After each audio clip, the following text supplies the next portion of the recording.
Your attention in the paddock, if we could have Kid Karts start working their way over to the grid. Kid Karts to the grid. Thank you.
Quick announcement in the paddock, 10:05 updated start time for Kid Kart qualifying, 10:05 for Kid Kart qualifying.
First qualifying session of the 2026 Adams Motorsports Park SoCal Sprinter season is underway. Kicking things off with Kid Kart in the 26, Rocky Anderson. In the 66, Lorenzo Angel. In the 17, Cooper Moore. And in the 6, Cyrus Coda. Lorenzo Angel first to the line in the 66, 104.022.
2.5 minutes to go in Kid Kart qualifying. Lorenzo Angel still on pole provisionally, a 104.022. Rocky Anderson closest in P2, 107.463. 118 and 119 for Coda and Moore respectively.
Checkered flag out for Flying Angel.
73, Ellen Brown.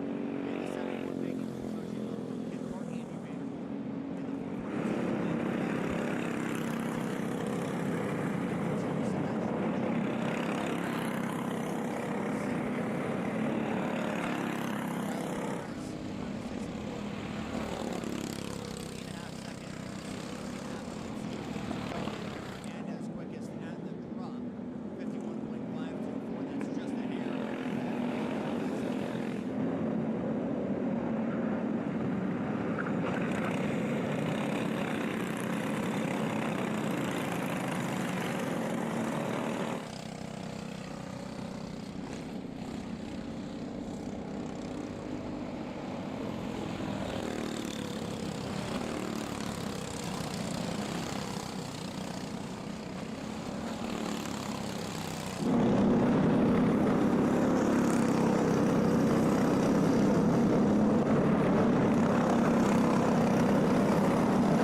Matthew Pandazos. In the 626, Landon Lanago. In the 512, Elijah Arellano. In the 132, Daniel Behan. And in the 63, Noah Lozano. 4.5 minutes in qualifying.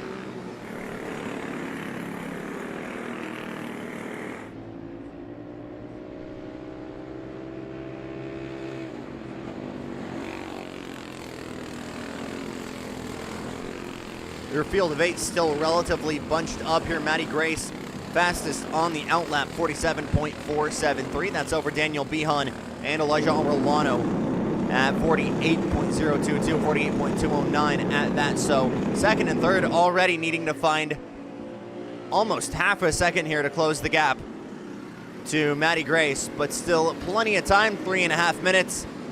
And everybody looking to find a dance partner and get in the draft.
Two minutes to go in junior four-cycle qualifying. Matty Grace still your quickest, a 46.815 last time of asking, but Daniel Behan in the 132 is right there, just 17 thousandths off from pole position. A little bit further back now is Elijah Arellano.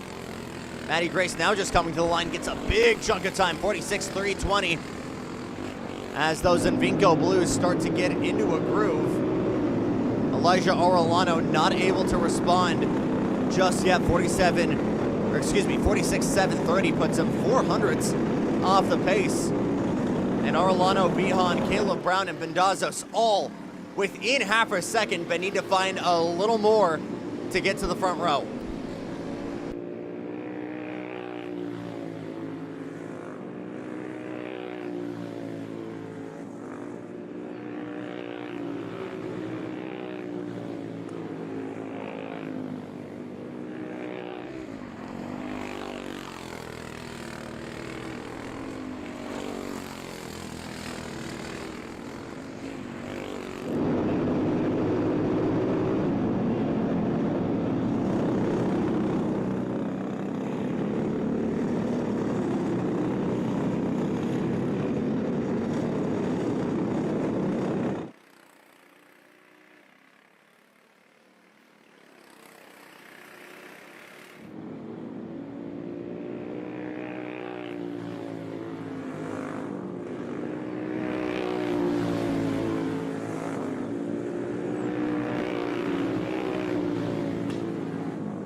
Checkered flag is out. Matty Grace, fastest lap last time by, 46.279. Behan, just over a tenth back, 395. It's going to be close here as we get to the line. Mendez will be the first to get there does not improve. Maddie Grace finds even more, 46-221. Both Bihan and Orellano going to be bunched up here, coming to the line. Orellano first, and will not improve. Daniel Bihan getting pushed. Will not improve either. So Maddie Grace on pole for round number 1, with Bihan joining her on the front row. Orellano and Noah Lozano, Caleb Brown, Matthew Pendazos, Merce Hernandez, Landon Lanago, and Sebastian Mendez rounding out your field of 9. Over to multi-class with Masters and Seniors coming up.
Over to the Seniors and Masters, all on Tillotson power plants in the 95.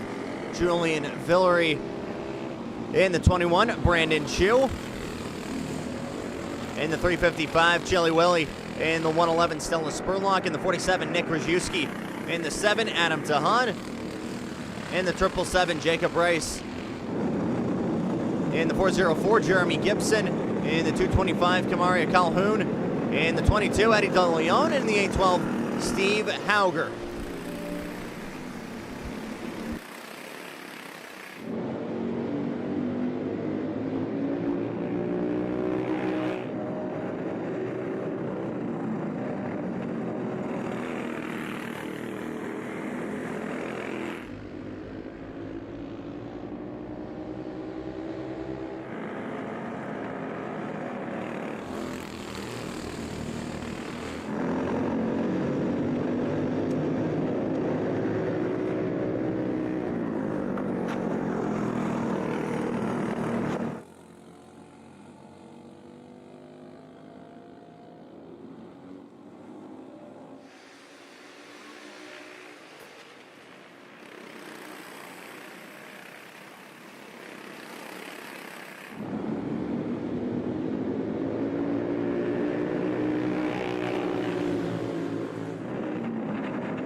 Two and a half minutes on the clock. Brandon Chu fastest, a 46.933. Stella Spurlock in second, 47.242. Max Baxter just leapfrogged his way up into P3, 47.319. Then fourth overall, first in the Masters is that 355. Chili Willie, 47.430.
Checkered flag out for senior and Masters. Chu still on pole and will give himself insurance. 46.380. Here comes Spurlock and Teruzzian. Neither going to be able to get there, so by 4/10, Brandon Chu on pole.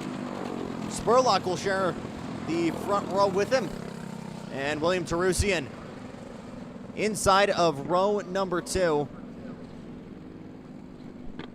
with Steve Hauger on pole for the Masters, 6th overall, 47.065.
Mini and Micro Swift qualifying on track, and we're split in to pairs of 3s and 2s.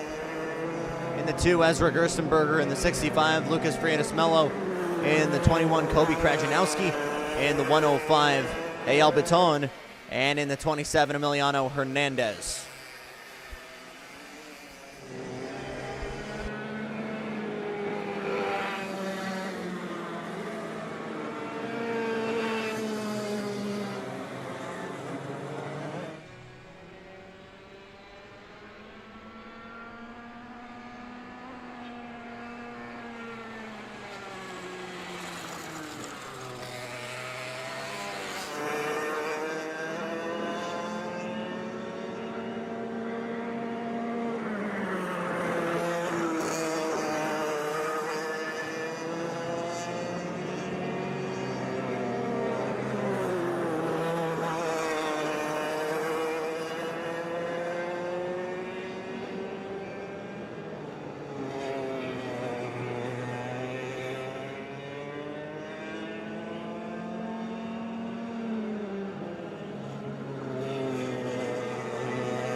One car off, and that's the 21 of Krajanowski, who's already abandoned ship and gone back into the paddock.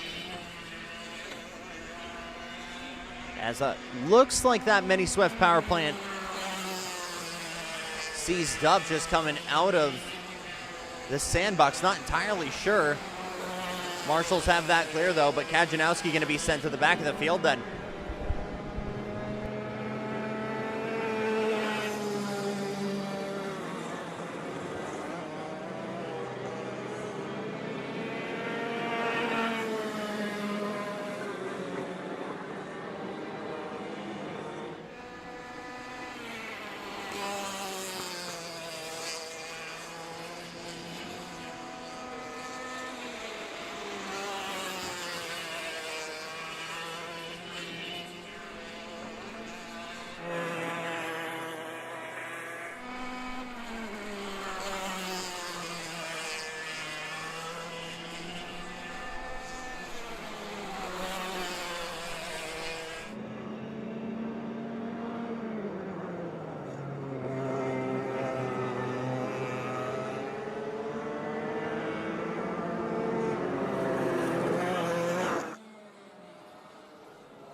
Flag is out, and Emiliano Hernandez still the one to beat, 47.362.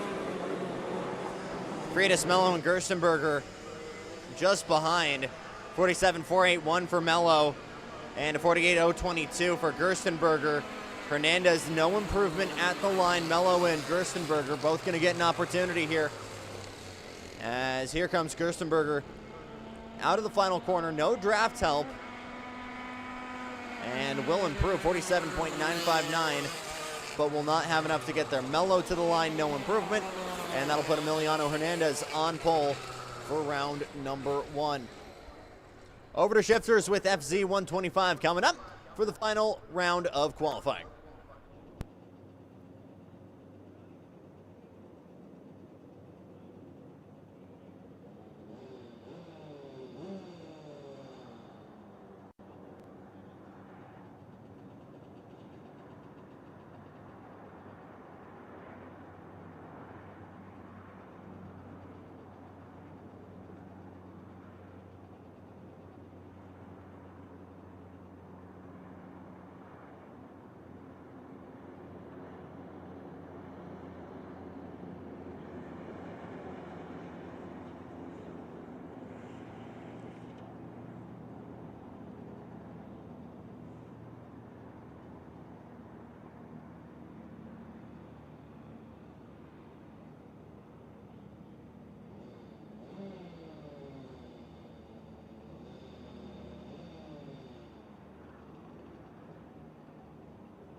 4.5 minutes on the clock for FC 125.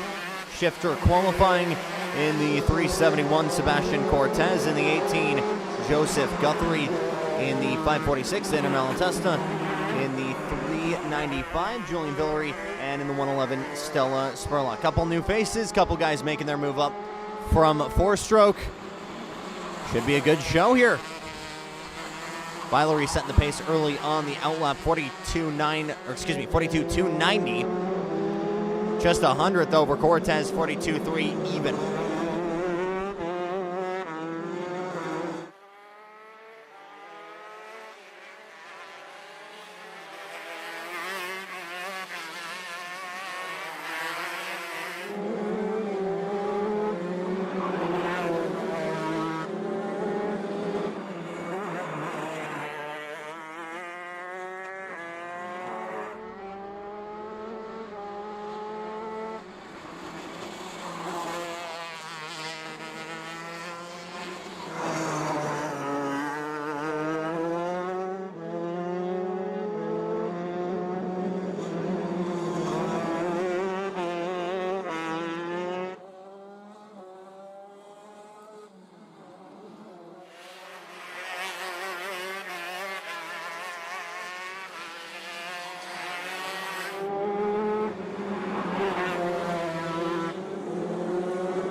Sebastian Cortez fastest at the halfway point, 40.658.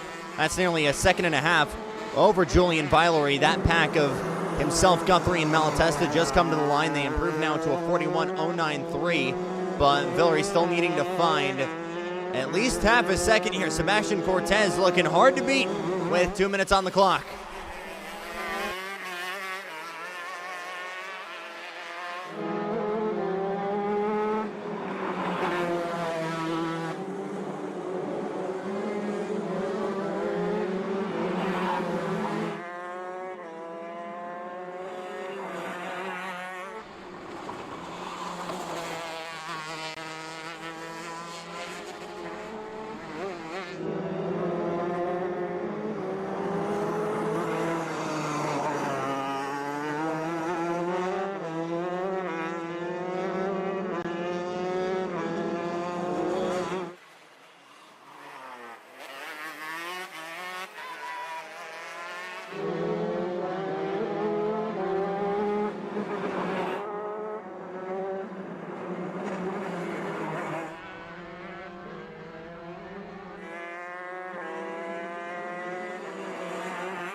Just about 10 seconds to go here in shifter qualifying. No improvement for Sebastian Cortez. Same could be said for Villery, but it is very close on the front row. 800ths the difference between the CRG and the factory kart. 395. Guthrie still needing to find 8/10, but just barely ekes out Malatesta's Honda and Stella Spurlock. Spurlock first to the line as the checkered flag flies. Cortez gonna try and add some insurance. with the other three going to try and close that gap. It's going to be very hard, though. Cortez last time by 46.58, 47.33 does not improve. Here comes Valerie with a lap to try and take pole, 48.12, not going to get there. Guthrie and Malatesta to the line. Improvements for Guthrie, 41.380, so knocks the 10th off, but that'll not be enough. Sebastian Cortez, Julian Villery on the front row, then it's Joseph Guthrie, Sander Malatesta, and Stella Spurlock rounding out your shifter field.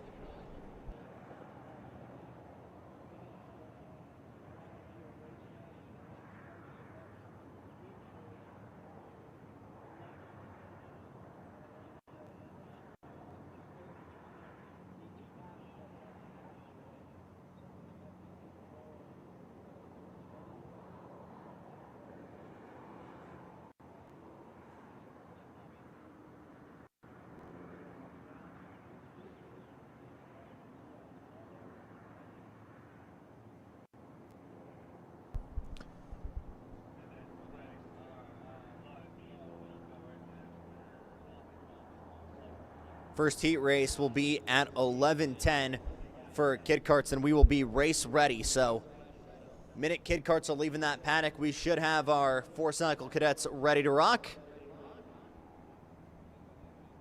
And as soon as that grid empties, we're hoping that it fills up with the next group as quick as possible. As usual, though, lunch break scheduled to take place between our round of heats and our finals. But back in about 12 minutes or so, 11:10, our start time here for our Kid Kart heat.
You guys have been asking, what do we use to advance the drivers and how do we get better?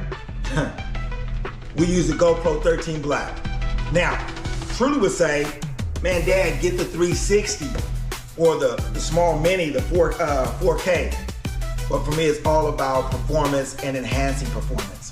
And so with the GoPro 13, we put it in the side of the seat or the back of the seat that will allow you to see the driver's hands, driver's feet, if the car is sliding, basically catches the full view of what it does and what it takes to get you to the front.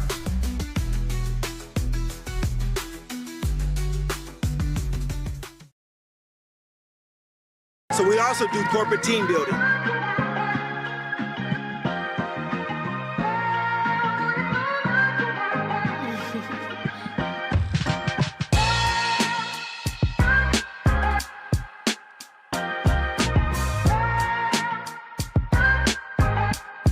Ready. I'm going to win.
All kid cars start heading towards grid A. All kid cars to grid A. We need all kid cars to grid A.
Trouble to get us started here for Kid Karts. Looks like Cooper Moore made contact with Cyrus Coda coming into Small Monza, but an early breakaway between Rocky Anderson and Lorenzo Angel. Anderson second in qualifying, able to take the lead in this opening lap. A little bit further back, Levi McMath in the 55.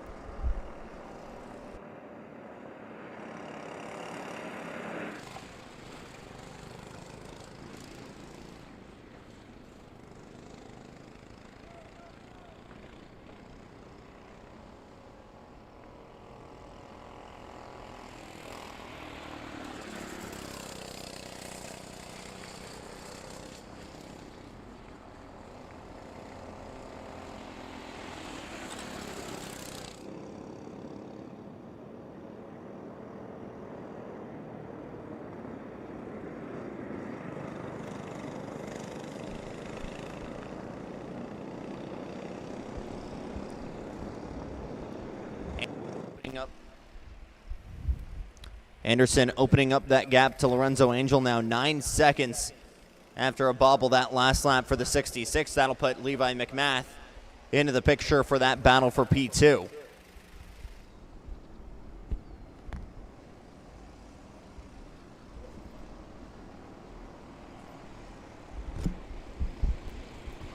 Just a reminder that we are ready racing here, so if we could have all 4 cycle cadets work their way over to the grid with our juniors on deck.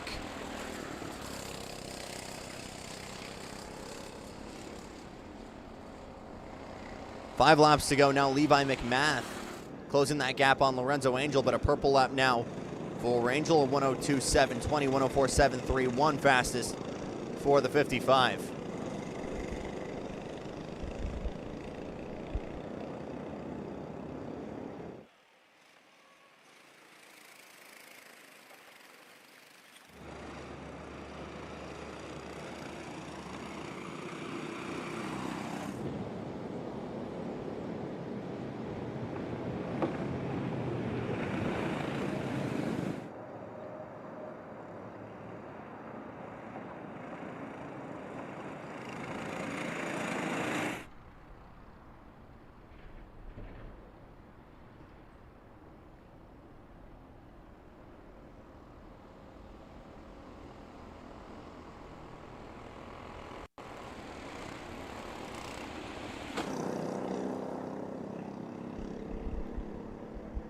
And I do come bringing unfortunate news for all the factory kart 10 people, as round 3 final for Pro Shifter just going on now in Houston, and it does indeed look like Billy did not make it to the timing line after lap number 1.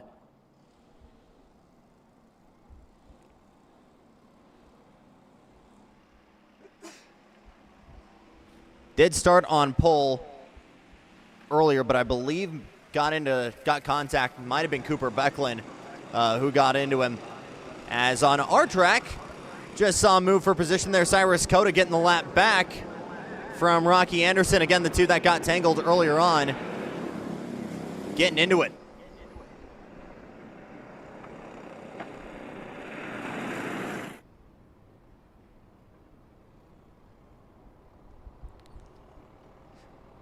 Still great stuff going on from factory karts right now in the Winter Series. Obviously, the big news, Oliver Hodgson getting that Pro X30 win a couple weeks ago. The first American-made chassis to win in single speed since some kid named Truly Adams did it a couple years ago, I believe 2021 or 2022, but you got to go all the way back to 2015 for the last 125cc single speed victory. So big things going on right now in the factory karts 10. Ooh, one more car around. That might have been Lorenzo Angel again there in the sandbox. It was. So McMath gonna mosey on through.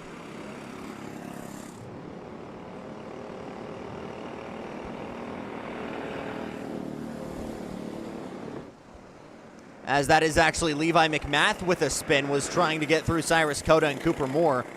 and was struggling to do so.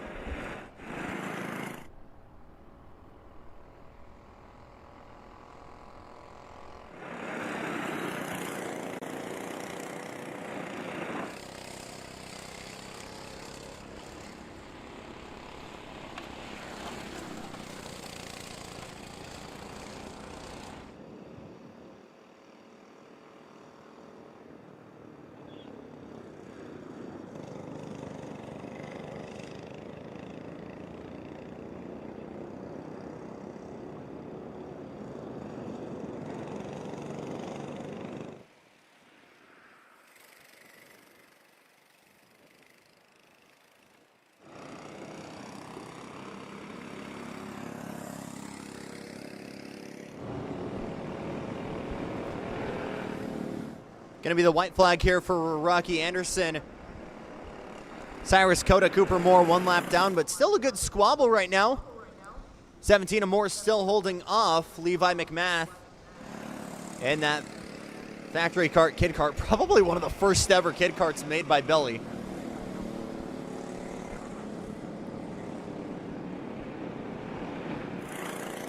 But white flag for Rocky Anderson, making that move on Lorenzo Angel into turn number 1. And has not looked back. One more call for all of our 206 cadets, or 225 cadets, to work their way over to the grid with the juniors on deck.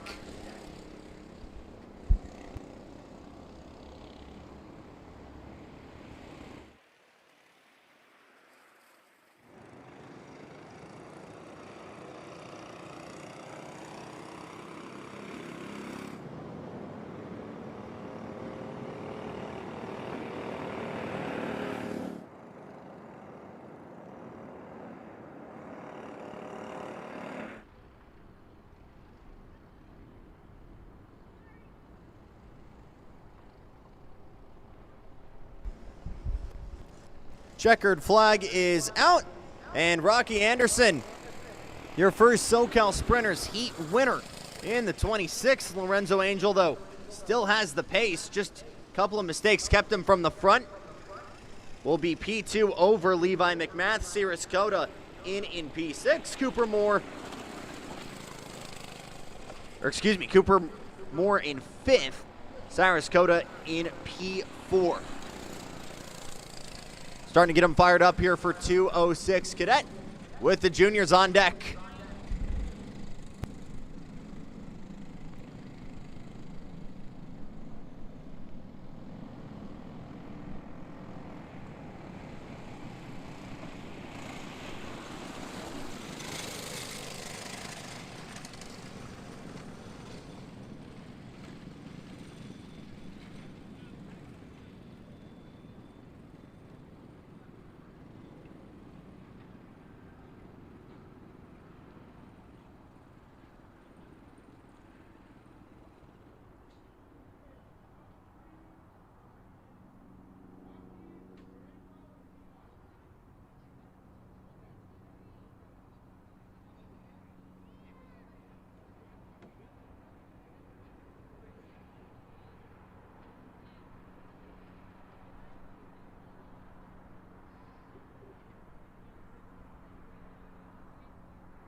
catching you up here on Pro Shifter. It looks like Billy Musgrave actually made contact with the Marinello of Justin White. And that is the round 3 pre-final, so we'll be sent to the back of the field of 15. But for a guy like Billy, we know those are moves that are absolutely ones that can be made later on in the afternoon. Mateus Morgado able to fend off from Jay Irwin, and will be on the pole position for round number 3. Again, that SCUSA Winter Series going on over at Speed Sports Racing Park in New Caney. Over here in Riverside, though, about to get going for our pre-final 206 Cadet Heat. Ezra Medina on the pole will be alongside Anakin Hernandez. A little bit further back in P3, Mateo Gomez and Landon Davenport. Row 3, Logan Purdy and Ari Vandermoren making the move up from Kid Kart to Cadet in the 71 still. Then it's Themba Shienga Omani, P3 in Fat Karting League last year, will be P7. Be alongside Leland Dagnett in the 909. Luciano Iannozzi, another Kid Kart graduate in the 50, will be rolling off in P9. Then Kaywan Adriano will be in P10. Riley Juarez, Alan Brown, Sebastian Angel, and Luca Sampietro rounding out our biggest group of the day. 14 cadets ready to go to battle here. Was 5 laps for the Kid Karts. For everybody else, we'll run 8 laps for the Heat. I believe 15 for the main. That might go up to 20 for the shifters. Medina and Hernandez on the front row. We're green for 206 Cadet. Ooh, a little bit of a shuffle going up. I think there was some contact row 2 or so back. And one kart around in Big Monza. I think that might have been Themba Omani, not entirely sure, but we work our way through Sandbox in the hairpin for the first time, and immediately it's a 2-kart breakaway.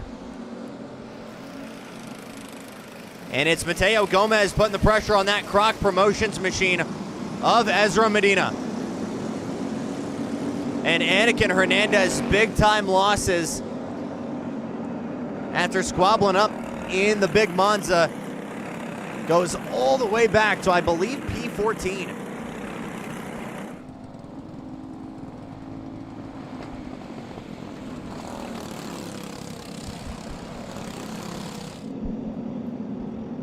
Medina and Gomez, a battle, a duel that we were very much used to throughout 2025, and that rivalry picks up exactly where it's been left off. A little bit of a shallow exit there for Gomez. Tried crossing him up. No flinch there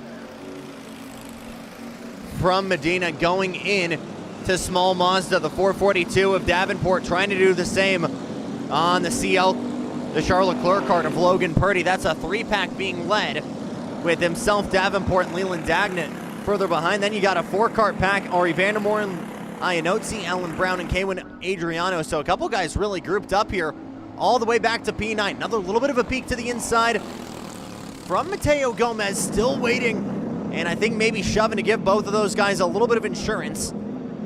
2.8 seconds the gap from Gomez back to Logan Purdy. Is there finally going to be a move there? Davenport tried holding them up a bit too as well. Try to look there in Sandbox. Nobody willing to make the moves quite yet. Gomez right there. Anakin Hernandez trying to get back into the mix as well. Was down to P12, and in that lap was able to put Sebastian Angel back for P11. Gomez with the run to the inside. We'll chuck it down low into Big Monza. Can Medina get the cross up? No. Move Mateo Gomez in the all-black 44 to the point.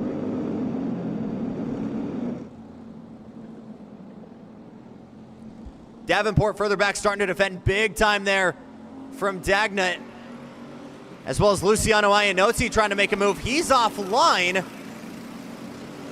I believe that's Alan Brown who was able to shuffle on through. The 71, the 50, then the 273. So Brown trying to make that move on Iannozzi, but just not able to stick all the way.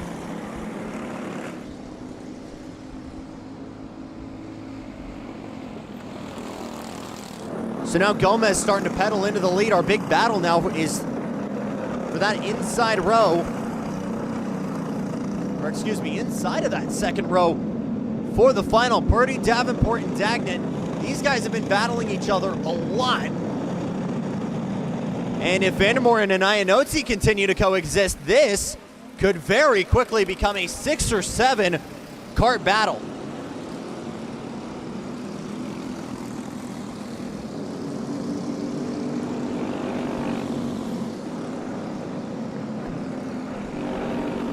But for the time being, it'll remain a 3-pack with Purdy still holding all of them off.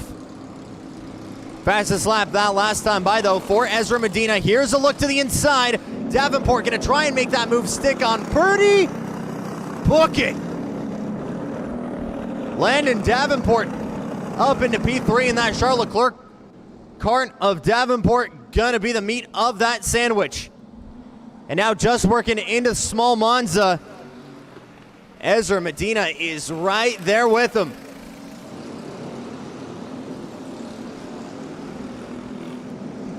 And with a new leader in that triplet of karts from 3rd back to 5th, could they potentially close the gap to those two? 4.2 seconds now, the gap from Medina to Davenport.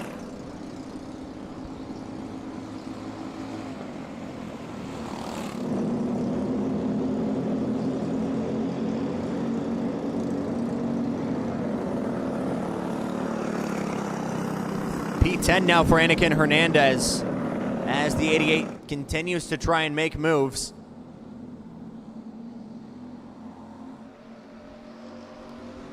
Gomez still waiting a while there to go all the way up to the outside to defend.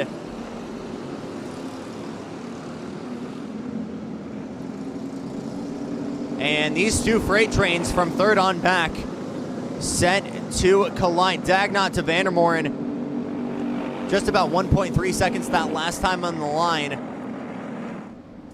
And that could very much close as we get to the white flag for Mateo Gomez.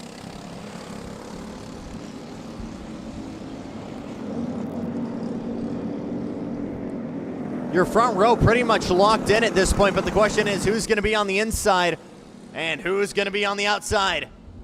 How badly is Medina going to try and battle for this? Little bit of a look there, but backs out of it.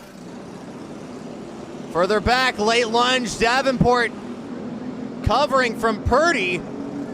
Not able to get there. Gomez still covering through the sandbox. Medina looking for an opportunity. This could be a drag race, a little bit of a bobble from Gomez. But Gomez has got the momentum. It'll be on pole for the final for 206 Cadet. Medina alongside him on row number 2. It will be Davenport beating out Purdy with Dagnott, Iannozzi, Luciano Iannozzi able to beat out Ari Vandermoren at the buzzer there. Alan Brown, Kaywan Adriano, and Anakin Hernandez only P10, but got the fastest lap of the heat on that recovery drive. Big time action and plenty more to come in 206 Cadet.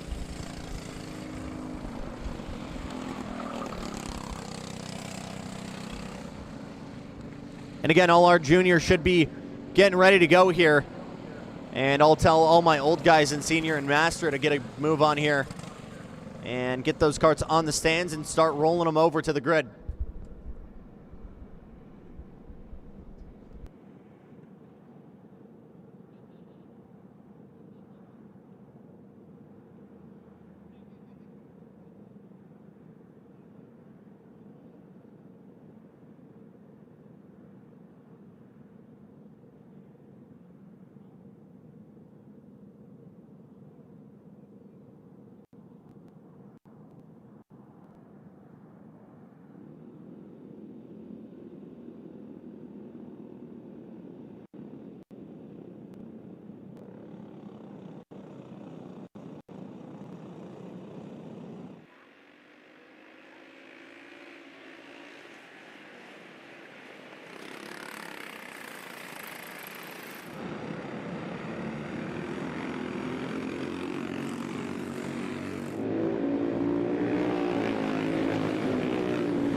Matty Grace in the 885 on pole for Junior 4 cycle.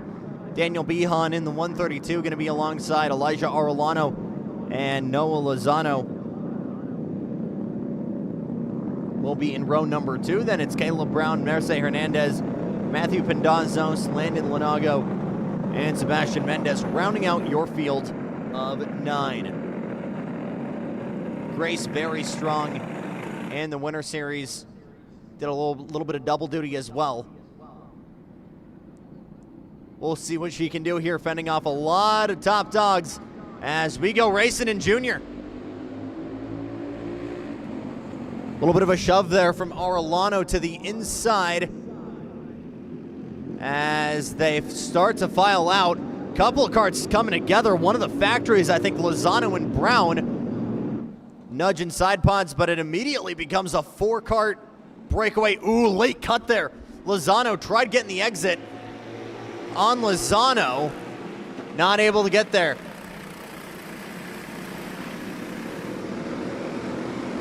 Arellano up into second. Then I believe Daniel Behan and Noah Lozano in third and fourth respectively, but everybody still freight train together here. Two karts around though in small Monza. 626 of Landon Lanago, and that might have been Sebastian Mendez. It was.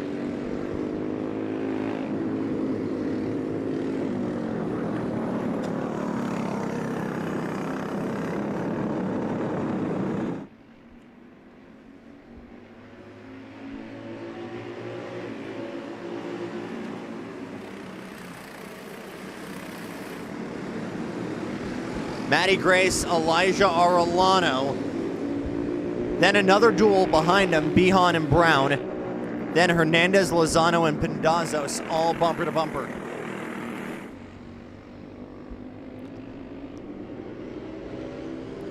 Grace going down low to cover. But all Arellano wants to do for the time being is push that 885 in front and give them a little bit more insurance. 1.293 the gap between Arellano and Behan. And then that duel a little bit further back, separated by another 1.5 seconds. Big dive from Pendazos. That'll just barely clear Noah Lozano for P5.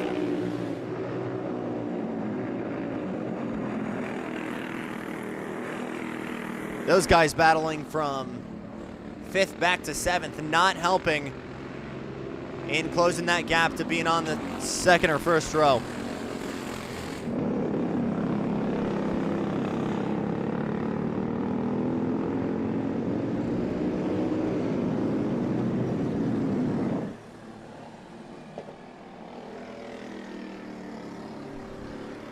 A lot of guys trying to do the late crossover and catch people on making mistakes into sandbox, but really all that does is kill all of that momentum on exit.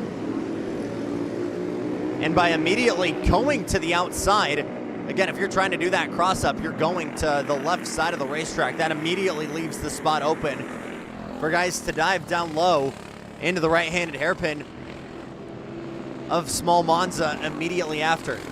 So you got to carry big time speed into turn number 6 by the sandbox to really make that move work. It's possible, it's just very, very difficult.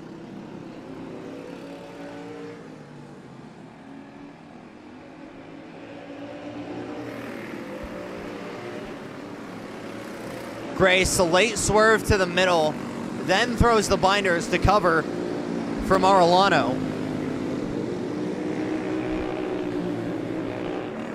Fastest lap, actually, Daniel Behan in P3. Caleb Brown giving him a little bit extra boost on the straightaways to a 46.431. That's about a 1/10.5 quicker than Grace and Arellano.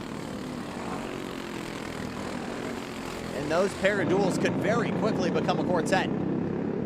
This lap traffic as well could make things interesting. Blue flag for Sebastian Mendez. And finds the quicker cars behind at a rough part in the racetrack. He'll stay on line. Grace and Arellano both going to do the dive. And they're both off the racing groove there into small Monza. That's going to give Behan and Brown more momentum to close that gap.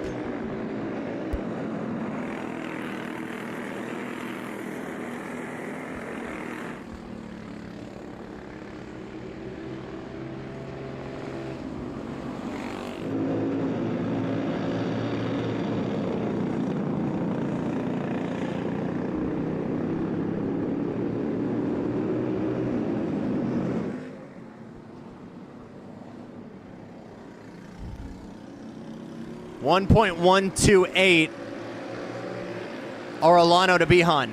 And a late lunge. Look at this. Elijah Arellano. Big send into Big Monza. And the kid in green moves his way to the point.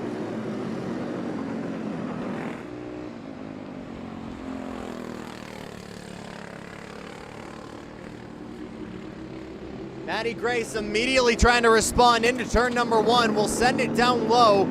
Arellano going to try and cross him up. This immediately puts Behan and Brown into the picture as well, as it is the white flag, and Matty Grace able to get back to the front.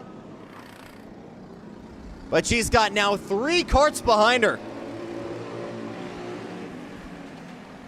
Arellano not going to dive like last time. Now he's got a cover from Behan.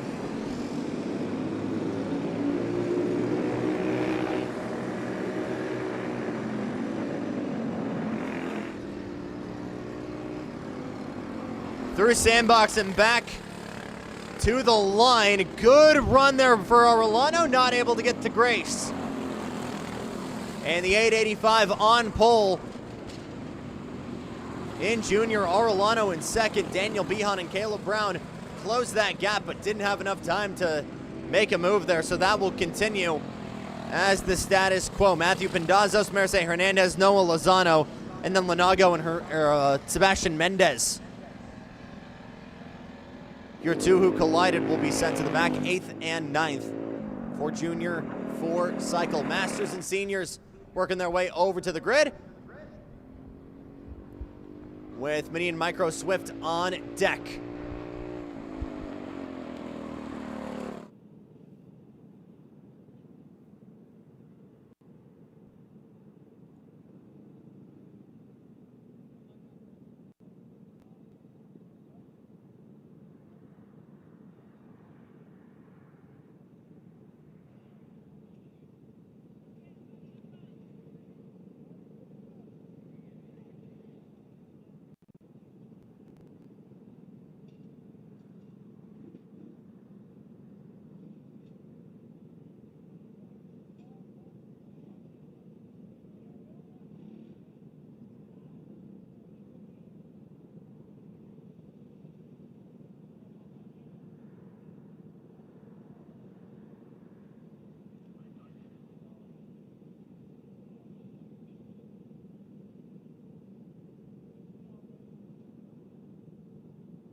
Ready to rock in senior and master 4 cycle.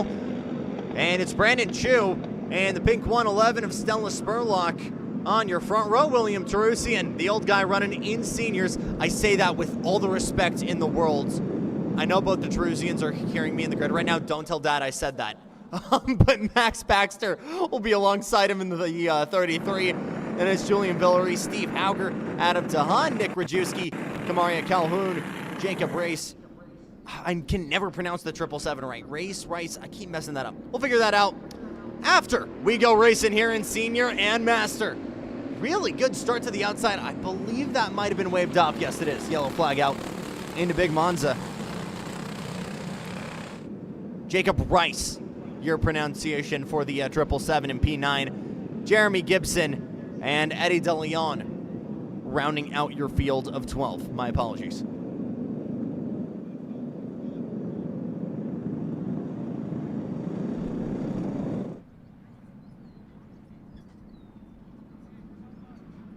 Couple guys doing double duty, running towards the front, most notably Stella Spurlock, who feels weird to see her not in a shifter, but she's clearly got single speed pace. She's worked herself onto the front row. We'll see what she can do from here, as now we've got the green in Senior Master.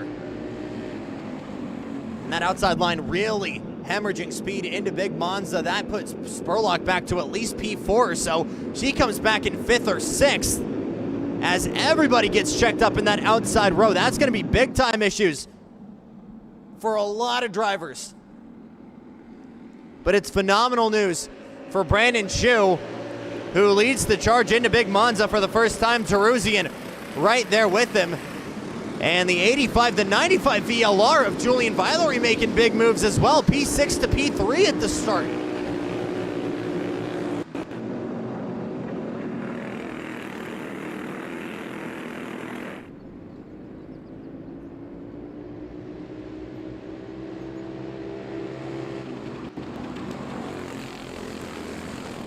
Two-kart breakaway with Terusian and Chu working their way forward.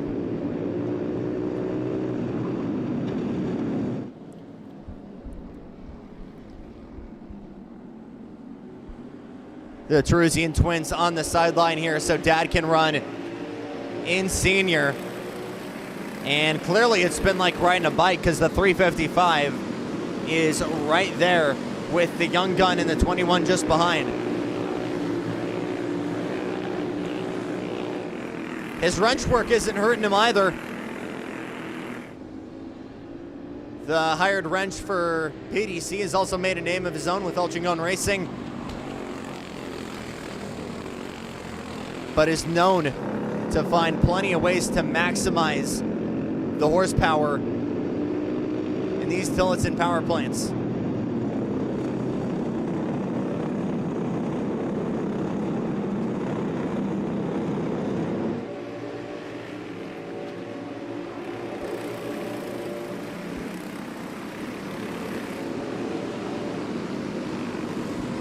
Adam Tahan further back, kind of on an island right now, with Jacob Rice, Max Baxter, and Stella Spurlock trying to close the gap to him.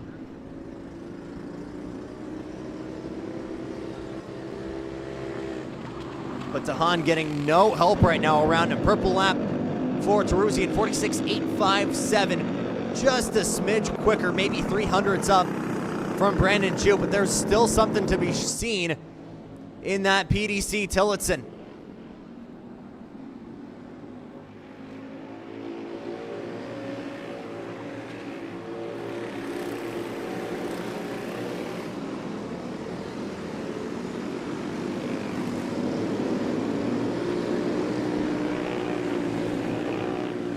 Very much a two-kart breakaway now between Chu and Willie, with Julian Villery mashing his head against the steering wheel, hitting that manual DRS, but just not able to close that gap to the two of them.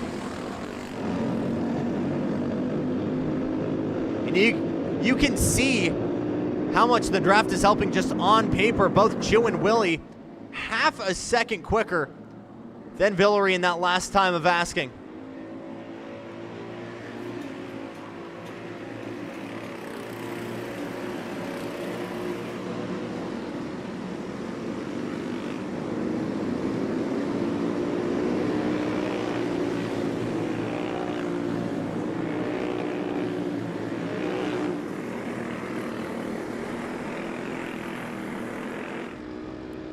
Chu now giving himself a little bit of breathing room.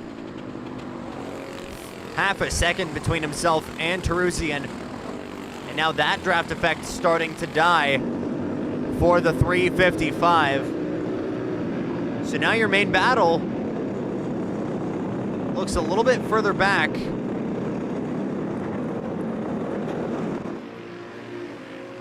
To 4th and 5th, Adam Tahan, Max Baxter, and even Stella Spurlock, who has regained a couple of positions here, but is still holding off Jacob Rice, Nick Rajewski, Steve Hauger.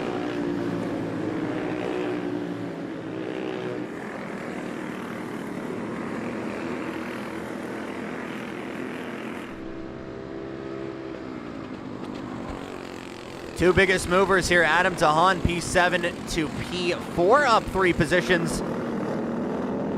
Jacob Rice was up 3 as well. Spurlock just put him back into P7 for the 777. Villery up 2.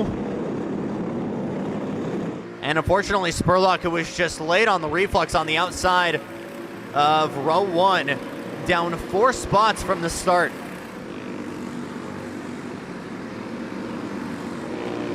Last time by 46.773 for Chu, 46.932 for Teruzzian.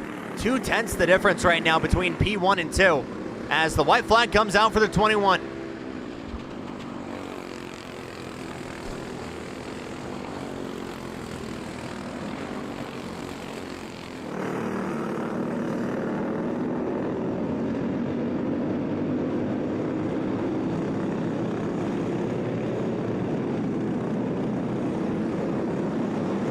Both Teruzzian and Villery gonna have to get back on the tools at the tent and figure out something, because Brandon Chu in the 21 looking very hard to beat.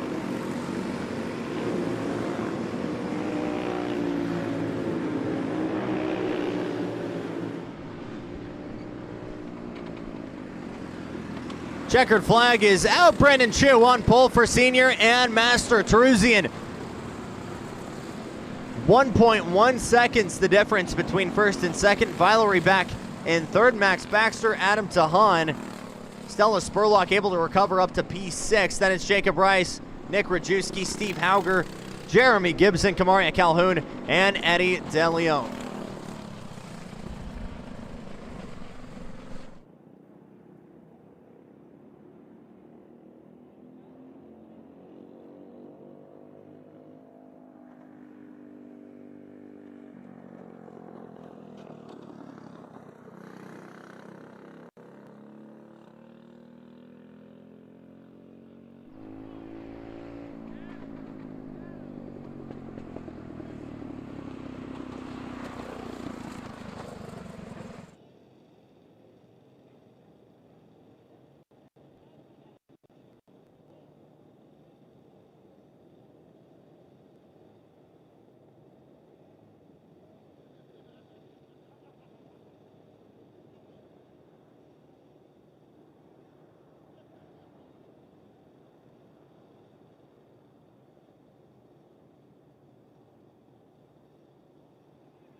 Starting grid for Mini and Micro Swift. Emiliano Hernandez on pole in the 27. Lucas Freitas Mello alongside in row number 1. Then it's Urza Gerstenberger, your Winter Series champ, with Eyal Baton and Kobe Grajanowski, the lone Micro Swift, behind in P5 in the 21.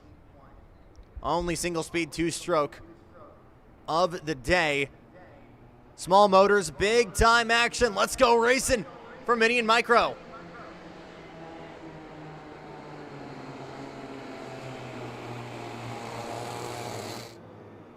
Start got waved off due to Krajanowski still trying to catch up, as this will not be a split class start.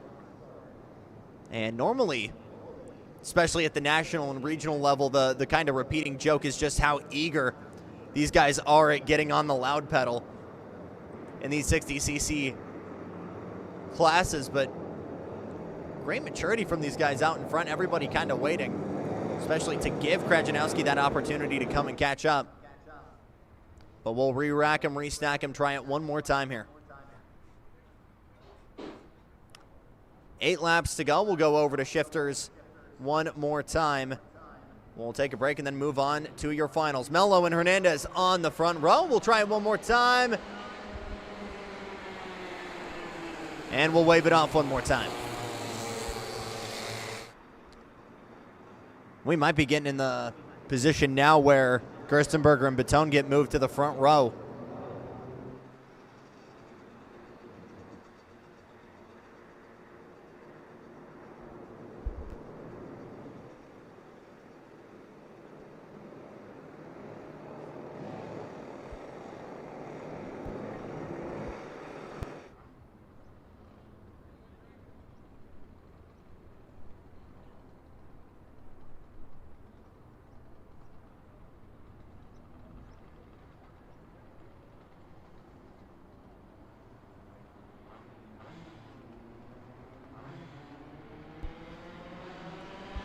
There we go, green micro, but it was still Hernandez and Gerstenberger.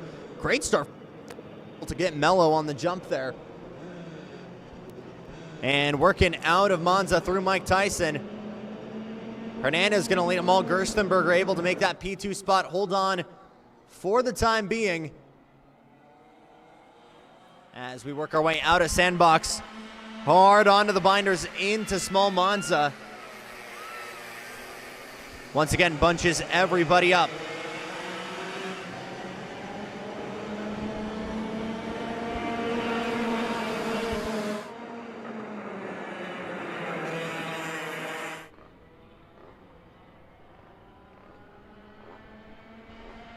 Good run for Mello on Gerstenberger.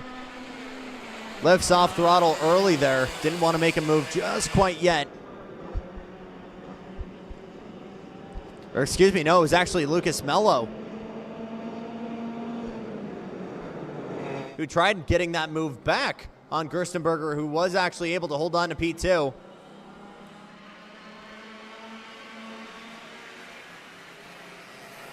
And now look at this attempt of a crossover into small Monza from the 65. Mello putting a ton of pressure on Gerstenberger. And that's cutting the head off the snake early, because Emiliano Hernandez already has nearly half a second gap now to the rest of the field.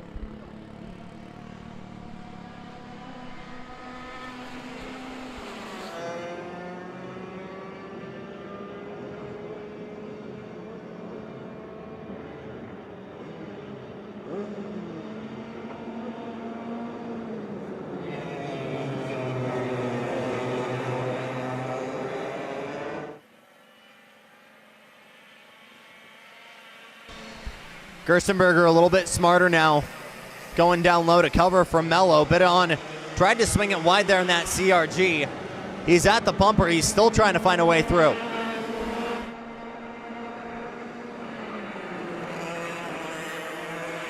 And again, unlike your 4 strokes, oh, spin! P3, Lucas Mello going around. Immediately able to get it going again. I think he just barely dropped that rear left tire out into the sand. And that 65 immediately swapped ends.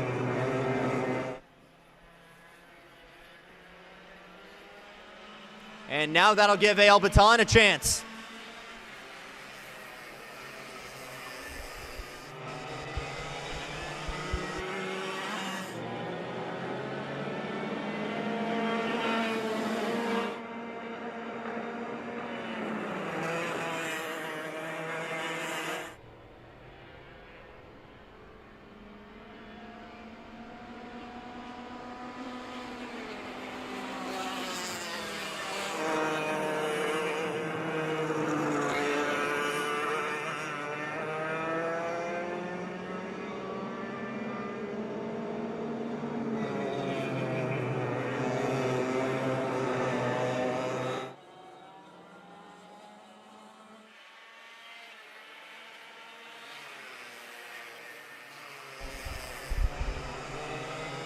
Second and a half now, the gap, Hernandez to Gerstenberger. And now Ezra's got bigger fish to fry because A.L. Baton just put in the fastest lap of 47.380. 4/10 quicker than Gerstenberger's last and best of a 47.744. And that 105 CRG trying to find a way through.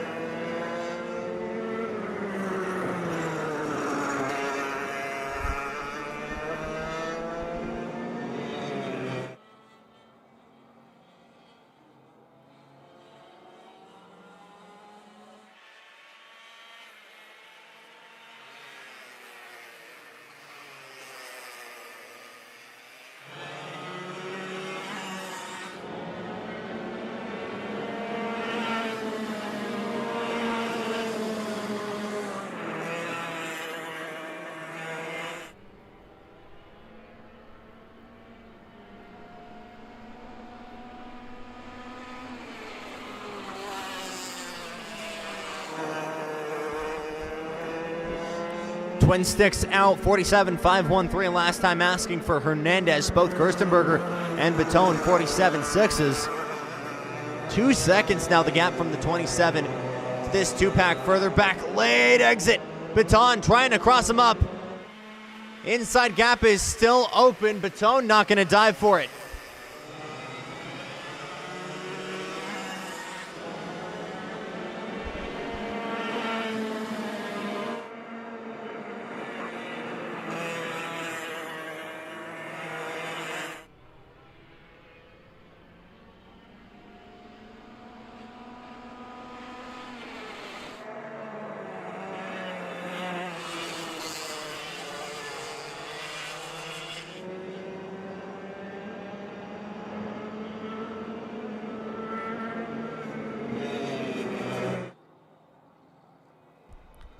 White flag for Emiliano Hernandez, and the move has stuck. A.L. Baton through Mike Tyson, gets into P2. Can Ezra Gerstenberger swing back and get himself back onto the front row?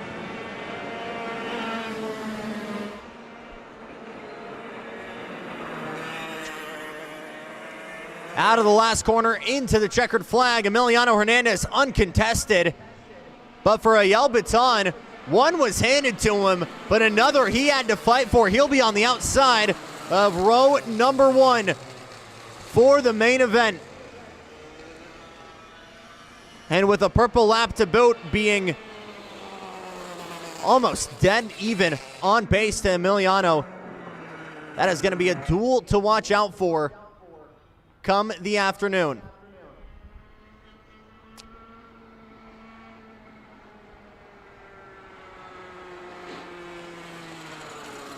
Last round of heats before we go grab chow. Shifters coming up next.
FC 125 senior shifter heat, Sebastian Cortez looking hard to beat on pole in the 371. Julian Villery jumps out of the 4-cycle and into the 395 to be on the outside of row number 1. Xander Malatesta and Stella Spurlock on that second row.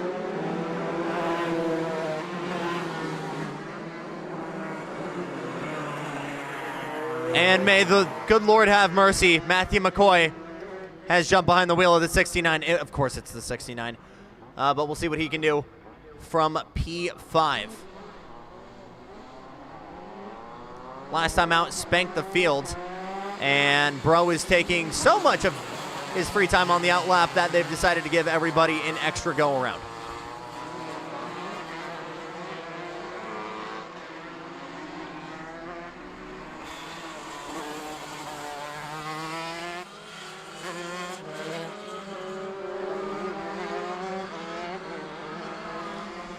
Matt McCoy, a runner-up in PKC. Oh, goodness. What's happened to...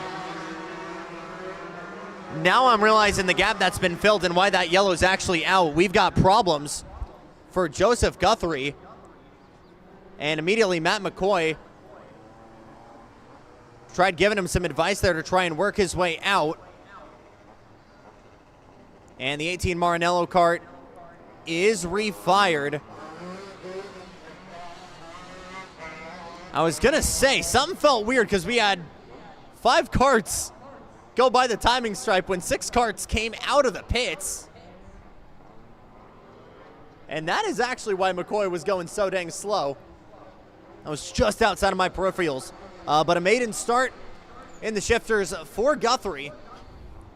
We'll have him just outside of the last row.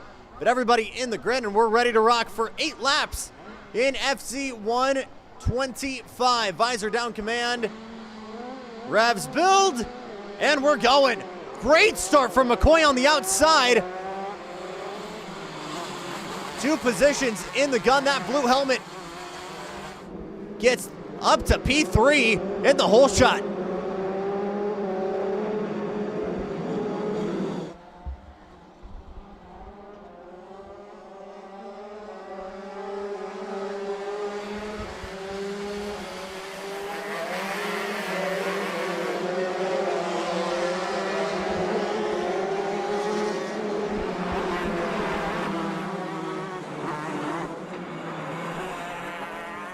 Malatesta able to fight him back there for P4, Matt McCoy. But Cortez immediately pedaling into the lead in that CRG. Then it's Villery, the lone Honda powertrain of Xander Malatesta, McCoy, Spurlock, and then Guthrie, who still might be battling a sick engine further back in that Maranello.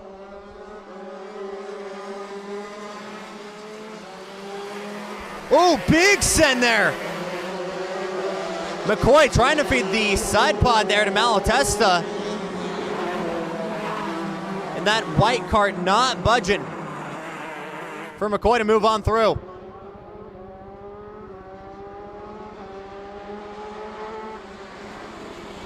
Villery definitely within striking distance here, as it is pretty much a 4-kart blanket for the main event pole position right now.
Here's McCoy with the dive to the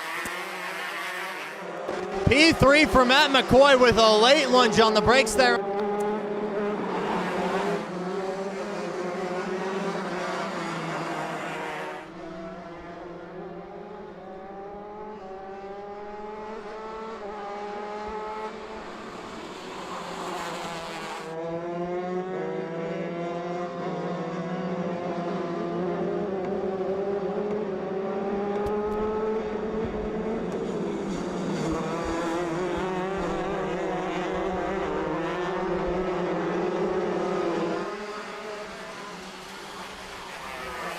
Fastest lap did go to McCoy last time by the way. 41.058, that's a 10th quicker than your leader right now, Sebastian Cortez, and you can tell because McCoy is right there with him. A little bit of a battle starting to develop a little bit further back. The Marinello of Joseph Guthrie starting to come to life, and he's dueling with Stella Spurlock.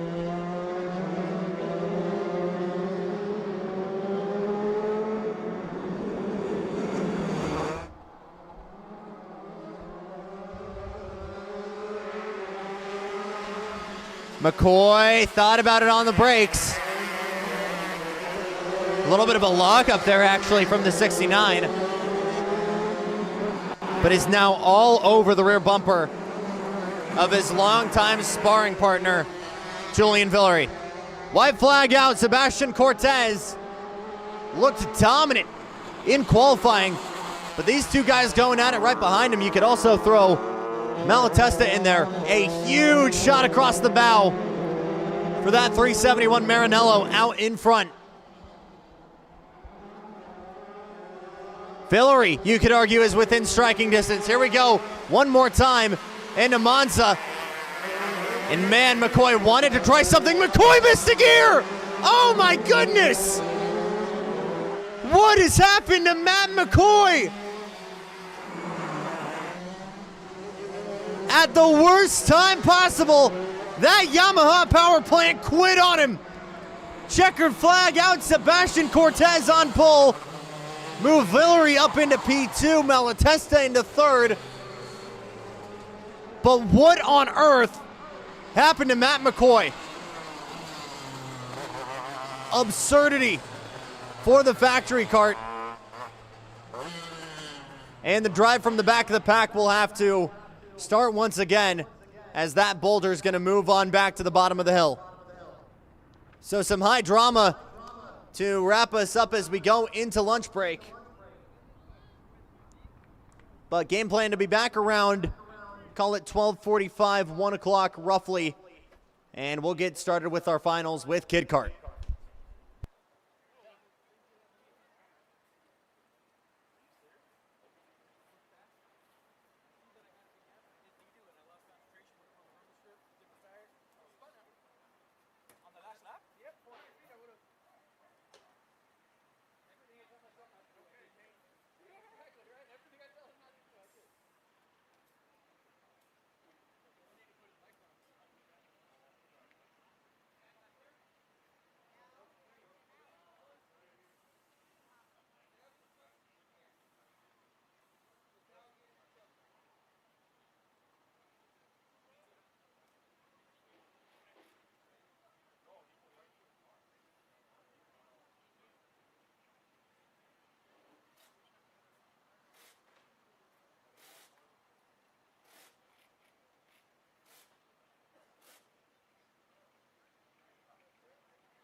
All right, everybody. Lunch break now. We will have kids' carts at Grid A at 1 o'clock for their main event.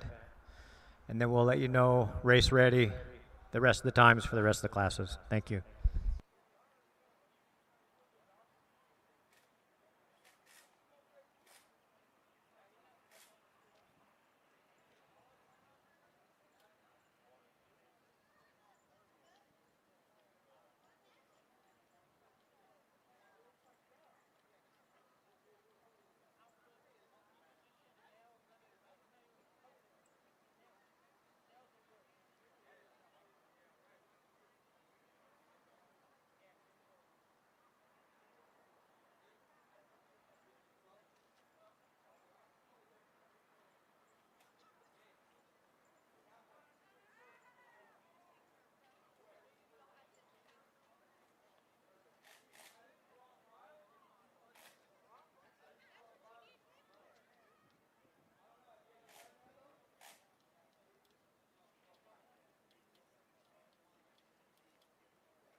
So we also do corporate team building.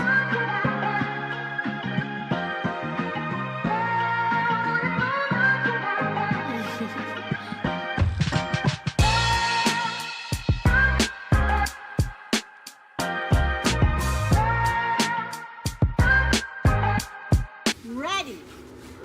I'm going to win.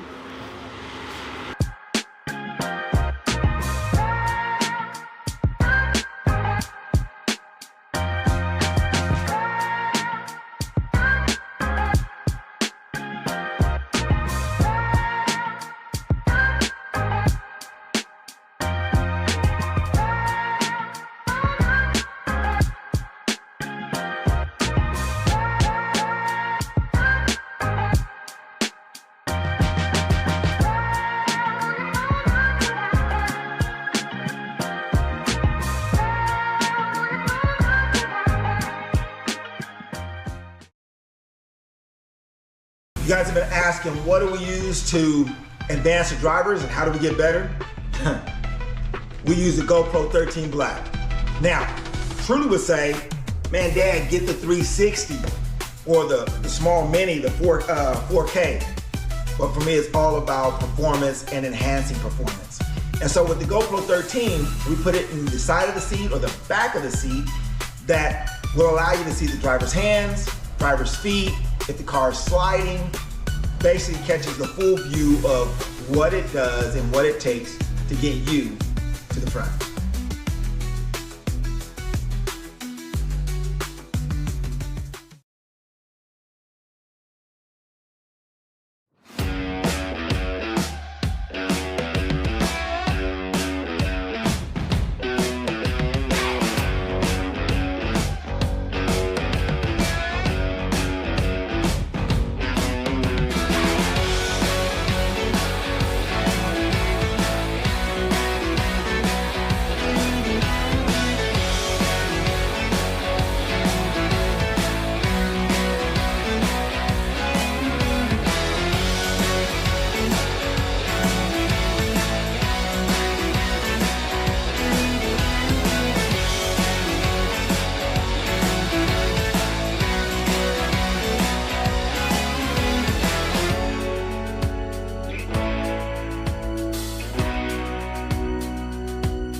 We can have all kid karts work their way over to grid A as we're set to get started here in 5 minutes. 1 o'clock start time for kid karts.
Racers and race fans, at this time we ask you to stand and remove your caps as we honor America with the playing of our nation's anthem.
Thank you, everybody, and welcome once again to round number 1 of the SoCal Sprinter Series here at Adams Motorsports.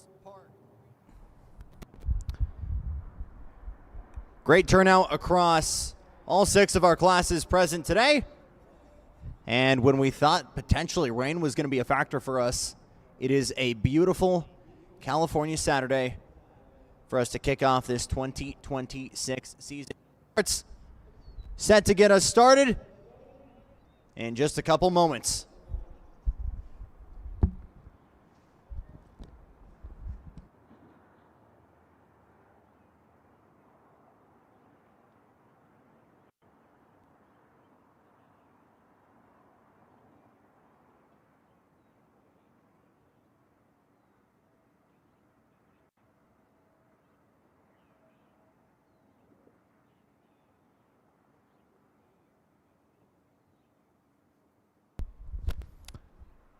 Quick reminder once again for everybody as well. Pair of reminders once again for everybody in the paddock to make sure they've got wristbands, whether you're spectators, crew, or drivers.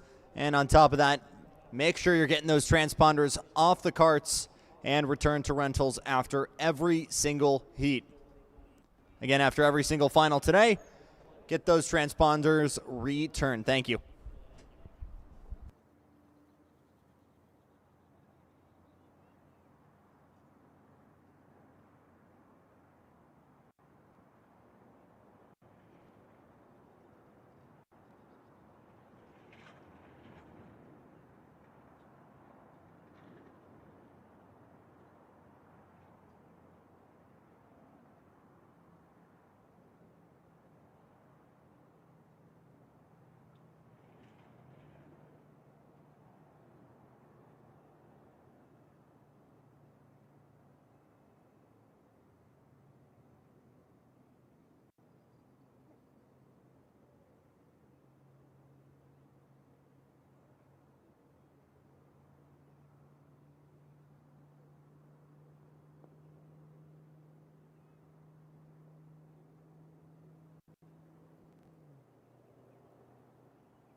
And here we go. Green flag for the Kid Kart main event.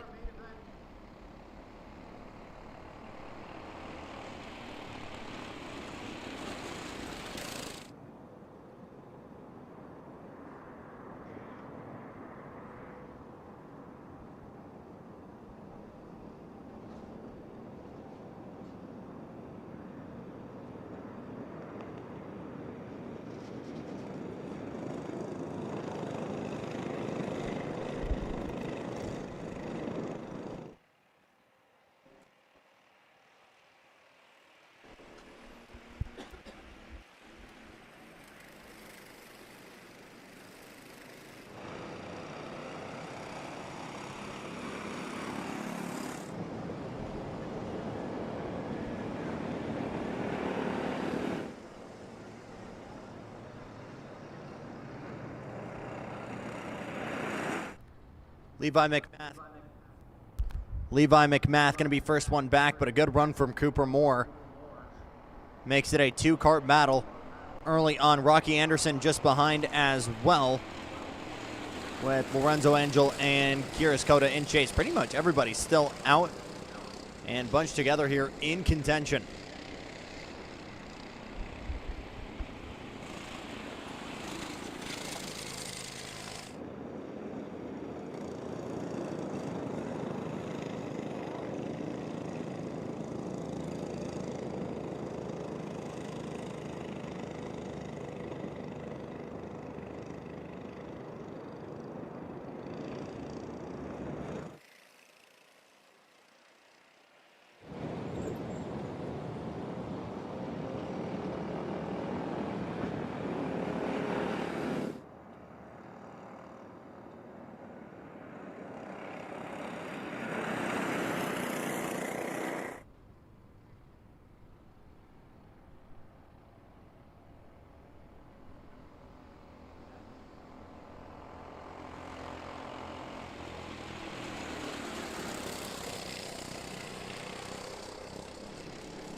One kart around, I believe Cooper Moore in the sandbox. Rocky Anderson just hitting a cone there as well, coming out of Monza.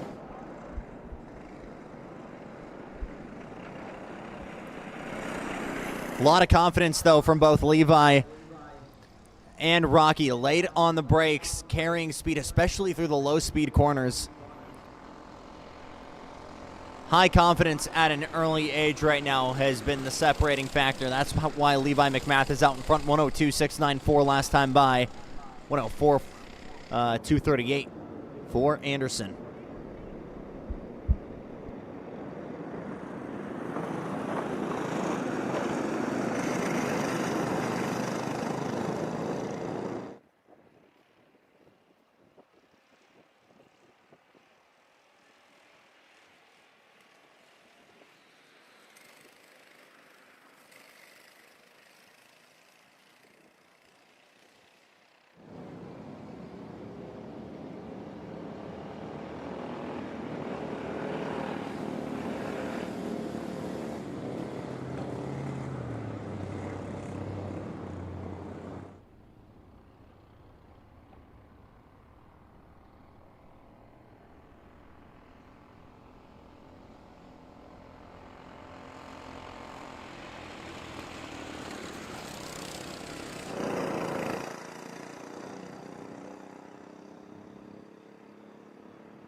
Seven laps to go for the Kid Kart final.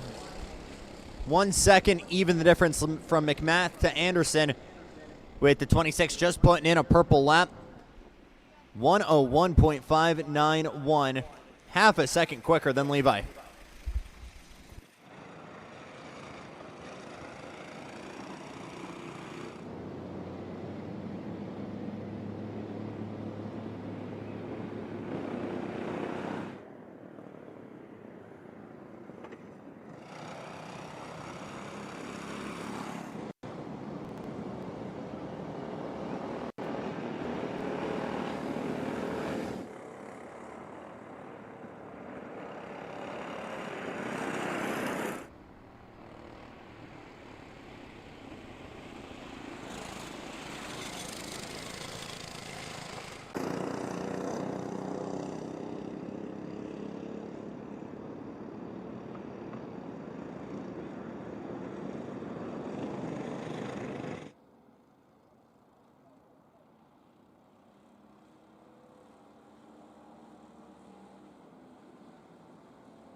Lap traffic becoming a factor here. Cyrus Coda, Cooper Moore.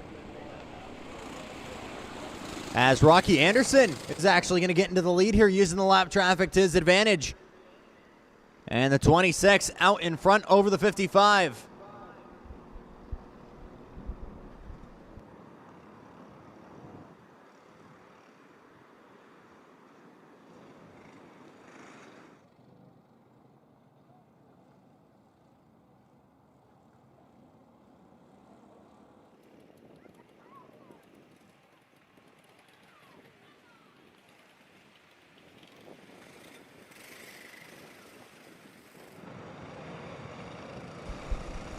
Anderson fully clear now of Moore and Coda. McMath now trying to do the same. It'll be Cooper Moore next on the menu there in the 16.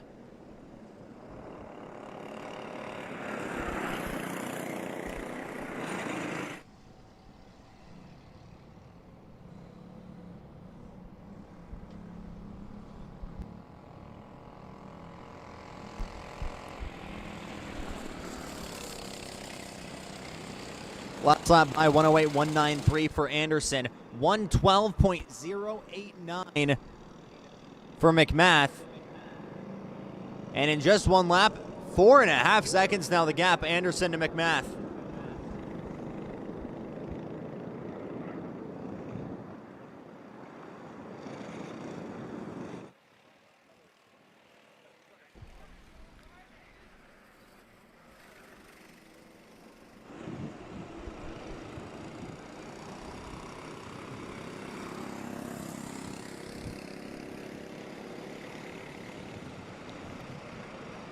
Lorenzo Angel as well putting together a very solid drive right now, as Levi McMath has struggled to clear the two cars in front of him.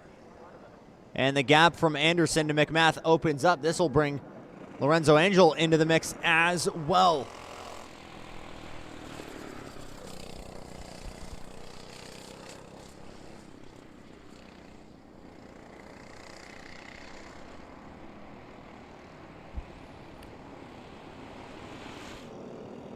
So still battling for P3 right now as Lorenzo Angel tries to close that gap to Levi McMath.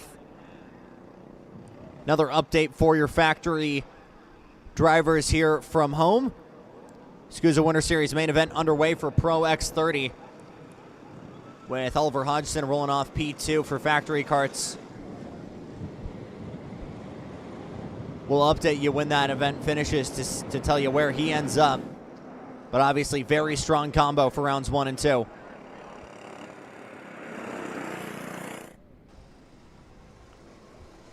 McMath finally clear, but now Angel is getting into the mix. Already put Cyrus Coda in the Cyrus Coda, excuse me, in the CRJ through, and will now try to clear Cooper Moore. But again, immediately, we've seen how quickly these kid karts are able to take off once they get into clean air. Because Levi McMath as well has put a very big gap on those two already. Angel now going to go through, had the wheels, had the legs to make that move into turn 1.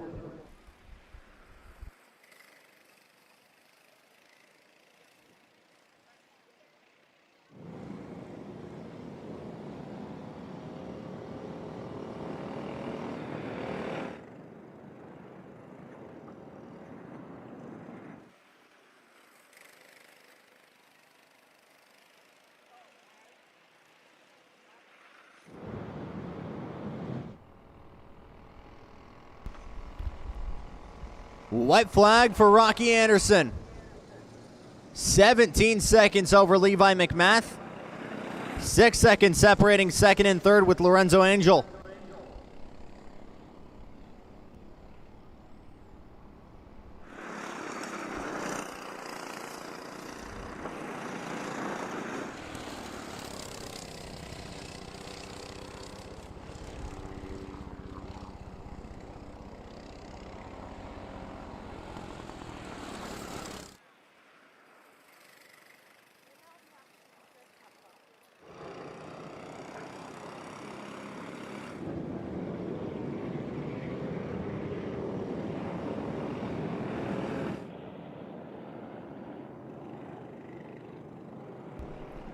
through the sandbox chicane for the final time. And back onto the main straightaway to the checkered flag. Rocky Anderson, your first winner at Adams in 2026.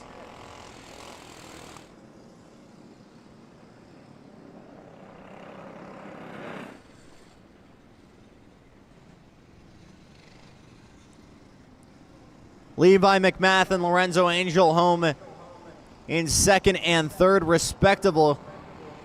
Then it's Cooper Moore and Cirrus Coda. Those two essentially wheel to wheel this entire race, this entire day to this point, and it will be Cooper Moore coming out on top. Coming to the final line, we'll see here. It'll be a drag race to the line. Can that CRG close the gap? For fourth and fifth, Cooper Moore's got it. Good action to start us off here in Kid Kart.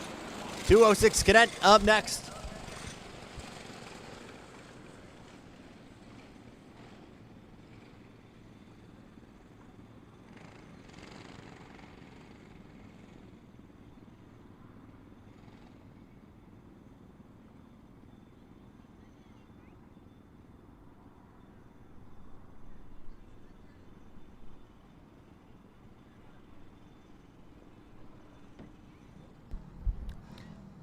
And while we're waiting here, your halfway update from the Pro X30 main event. Oliver Hodgson to the lead over Rollison Performance Group's Alex Vanchev and Burrell Arts' Diego Ramos. 3-kart breakaway.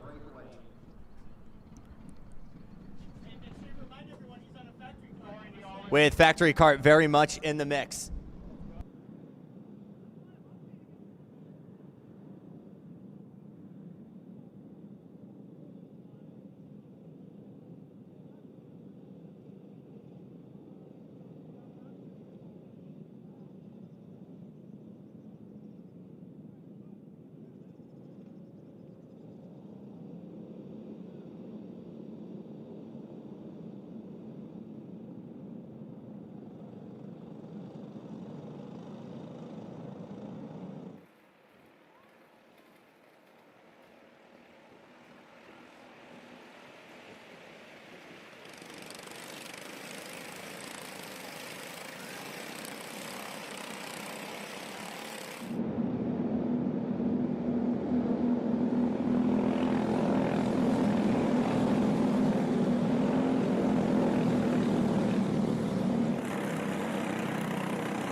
Starting grid for 206 Cadet, Mateo Gomez, Ezra Medina. Great battle in the opening heat. They'll be on row number 1. Landon Davenport and Logan Purdy in row number 2. Row 3, it's Leland Dagnett and Luciano Iannozzi in P6. Ari Vandermoren gets the 71 in P7. Alan Brown, the 273, is in 8th. Anakin Hernandez and Kaywin Adriano round out your top 5. Then it's Riley Juarez, Sebastian Angel, Themba Chienga Omani, and Lucas Sampietro rounding out your field of 14. You rewind the clock back to last year, and this was essentially our biggest grid week in, week out for SoCal Sprinters, and this is exactly the same. 14 kids ready to go to battle in Cadet, and for the first time, we've got the green in 206 Cadet.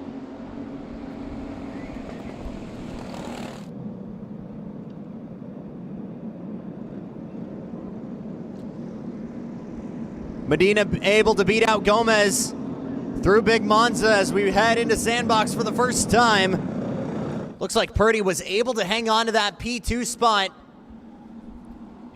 but Davenport under pressure. Further behind, Anakin Hernandez trying to make a dive on Alan Brown into small Monza, not able to clear him, but has already made a handful of positions though.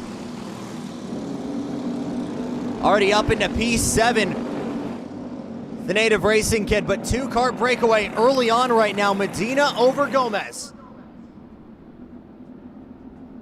And here's the look to the inside, the 44, Mateo Gomez wants that lead early, will be fully clear into Big Monza and will take the lead of this final.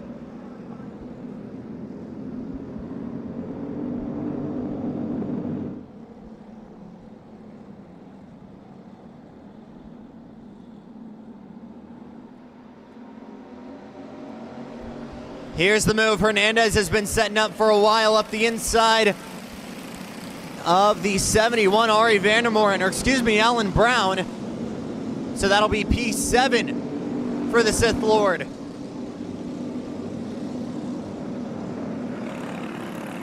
And boy, Mateo Gomez not just leading, but starting to gap Ezra Medina. The 19 now more worried about Purdy and Davenport right behind him. Whole freight train working its way to start lap number 3. But this goes all the way back to Anakin Hernandez, who set a purple lap in the process with that pass, 50.144.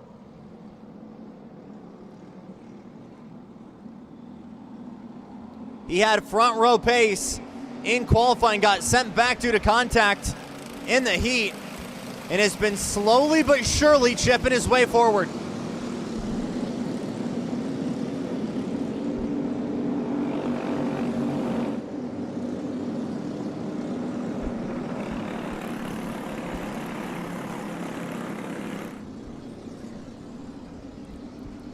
Good run for Medina.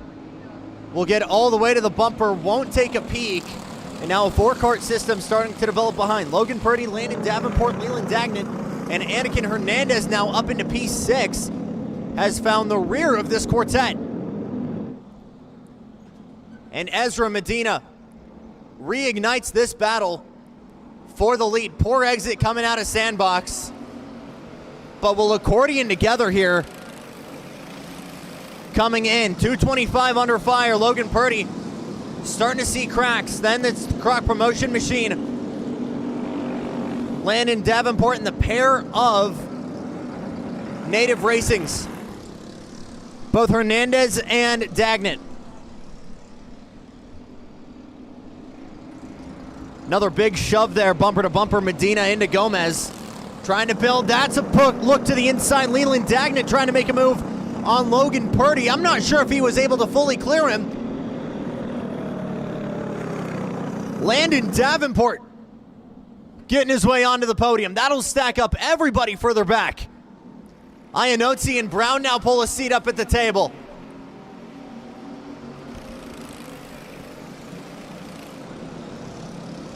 Everybody wide into Big Monza from the 225 of Purdy on back, as they are brawling for this position.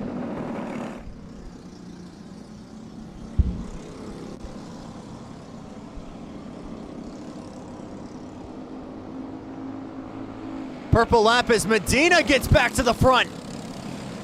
Stretches the legs coming into Big Monza and just slots in front of the 44. These two have to watch their battles carefully. The more they try and make moves on one another, the more this colossal freight train, now 6 or 7 karts behind, could very much close the gap. Davenport able to still hold that move on Purdy. A little bit of contact between them into Big Monza. I think Hernandez tried maybe moving him out of the way, but Dagnant not able to budge just yet. Still 10 laps to go.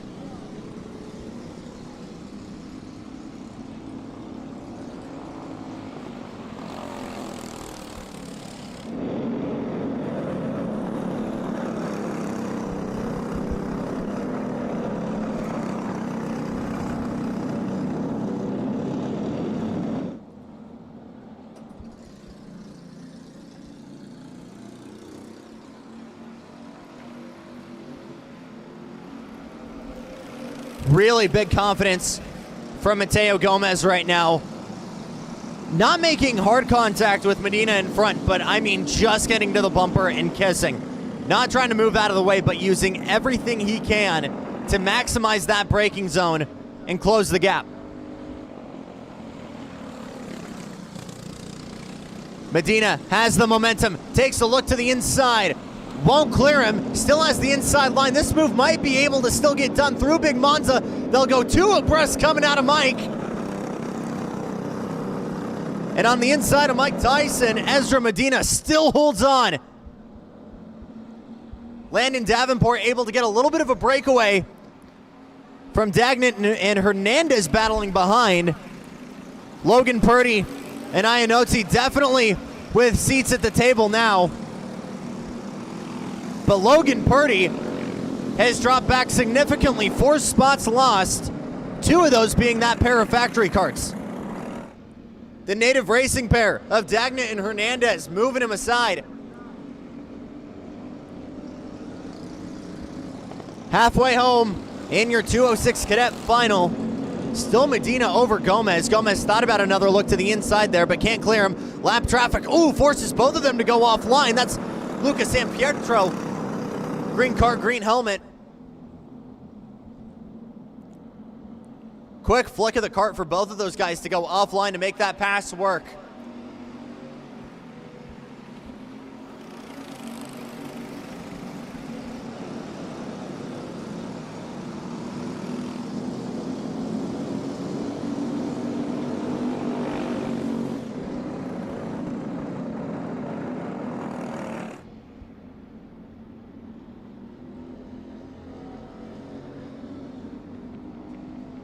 Good racing further back right now as well. Themba Omani right now versus Sebastian Angel. Or versus Riley Juarez, excuse me. Been a really good scrap. They could be blue flagged though by the end of this race. As just ahead. Oh my goodness. Big send now. Both the factory drivers able to put another one aside. That might have been Landon Davenport. It was. Power of friendship between Leland Dagnett and Anakin Hernandez. Fastest lap for Mateo Gomez in P2. Not able to close that gap still. And the 2 native guys pushing one another down the front stretch.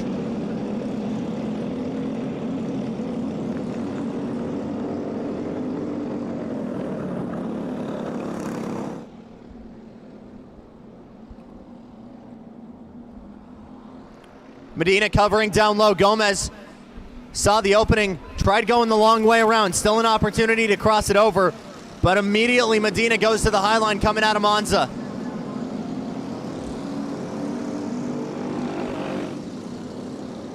Now at the bottom step of the podium, it is Leland Dagnett. But his teammate Anakin Hernandez has been on the move. 6 positions gained for the kid. Another lead for Mateo Gomez, looking to the inside of Big Monza. Potential move for the lead around the outside into Big Monza. 44 up into P1.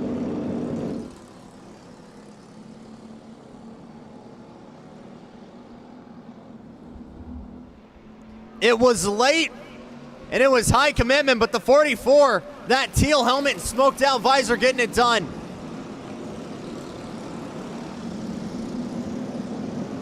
And now Hernandez starting to get a little bit racy with his teammate. He knows he's running out of time here.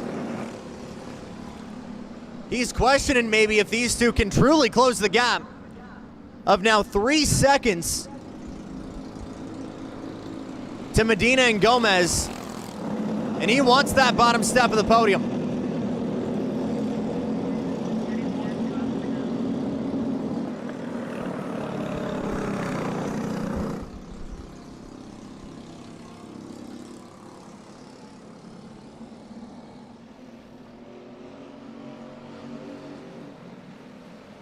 Starting to spread out a little bit further back. Luciano Iannozzi starting to put a noticeable gap on Logan Purdy, who has really hemorrhaged speed. 4 positions drop for Purdy.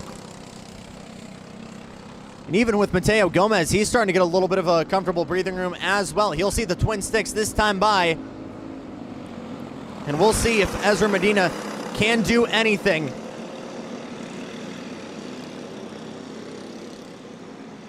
To close that gap.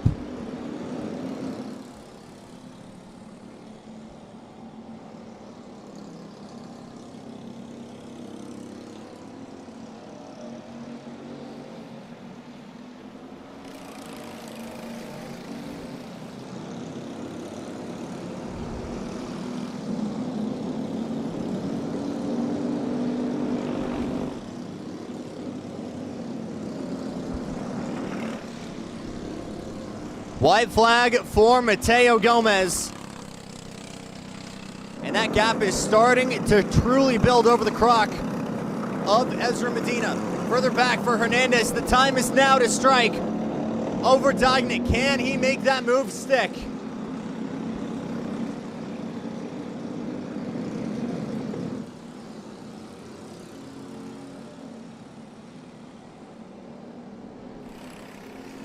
Last major opportunity for Medina right here, not within striking distance. Over to Hernandez. No consideration. Respect for the teammate, but the 88 gives a big shove coming out of Small Monza, but out of the final corner. Mateo Gomez lost that lead, but fought tooth and nail to get it back to 44. Back in victory lane to start off 2026. Ezra Medina and Leland Dagnick going to join him on the podium. Anakin Hernandez still nothing to shake your stick at. 6 positions gained with Landon Davenport, Luciano Iannozzi, Logan Purdy, Alan Brown, Ari Vandermoren, and Kaywin Adriano rounding out your top 10.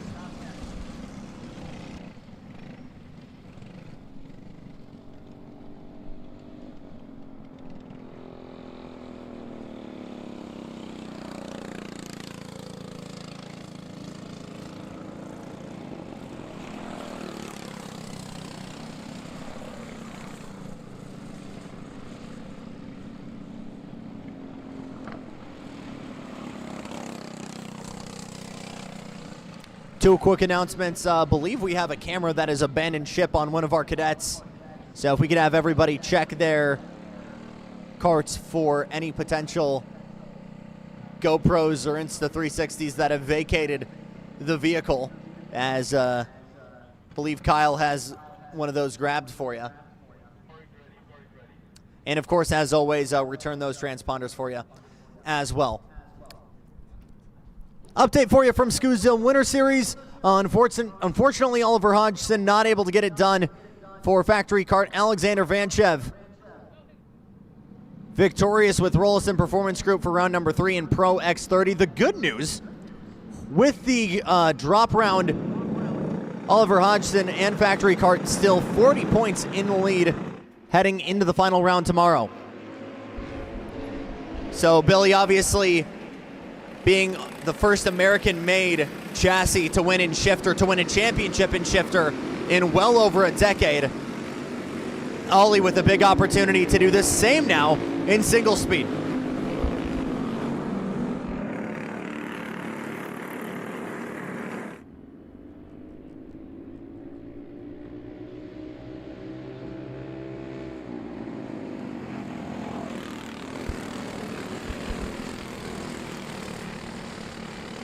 We move on here, though, to your junior 4-cycle category. It's been Matty Grace that's been the one to beat all day long. And Elijah Arlano has been right there with him. Daniel Behan, Caleb Brown, Merce Hernandez in 5th. Be alongside Matthew Pendazos with Noah Lozano, Landon Lanago, and Sebastian Mendez. Again, Mendez and Lanago knocking side pods into Small Monza, so both of them sent to the back of the field for contact. But the question is, does anyone have anything for that 885 VLR of Matty Grace? Let's find out. Let's go racing in junior 4-cycle. Again, big time slow up on the outside. Arellano already down to P3, maybe P4 by the time he got to the apex. He'll get out ahead of Caleb Brown. But that outside line has been really slow to get going We saw it earlier as well, Stella Spurlock.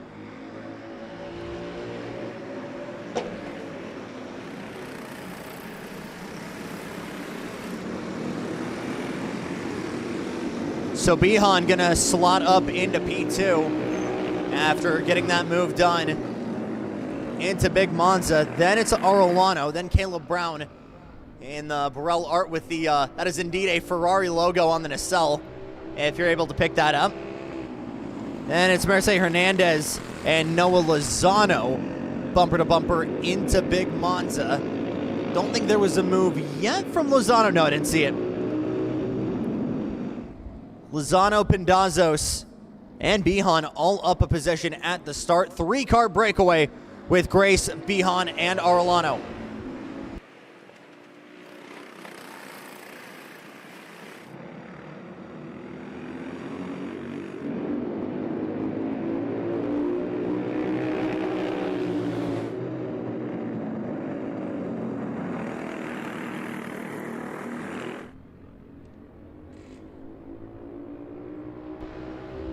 Good momentum from Bihan. Grace forced him the long way around. He got off throttle. Another bit of a look further back as well. Noah Lozano trying to make that move stick. But again, everybody white lining on the front straight to defend. We'll see if Grace does the same coming out of the sandbox hairpin.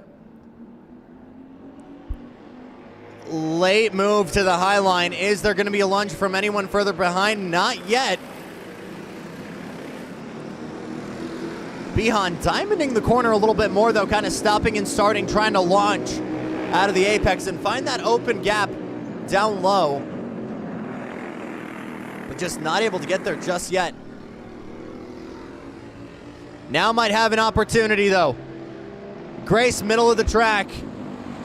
You can hear a lot of these guys as well, though, being on the rev limiter. The fluttering of the engine coming into Big Monza. Regular with the gearing of these 4-cycle motors, but if you got a guy on your bumper, you're able to nudge it and over-rev just a little bit. Here we go. Oh, big look to the inside there from Bihan. He bailed on it. But further back, was that a move from Caleb Brown in the 423? No, Pindazzo was able to defend.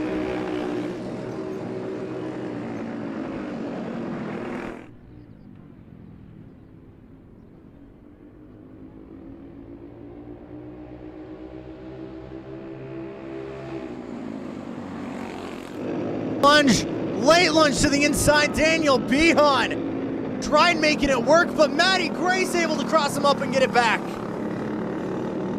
Arolano gonna get an opportunity into the hairpin, but isn't there to close the gap. Another good opportunity further back as well. Guys getting really racy. Bihan trying to cross him up. Matty Grace continues to fight back. Brilliant stuff from the VLR. But the cracks starting to show for Matty. And Arolano continues to shove Bihan. Matty's got no friends. And Arolano's giving help to Bihan just because the kid in the green car and the lime green helmet wants a shot as well. Here we go. What's the move from Matty Grace? No defense. All three completely bumper to bumper.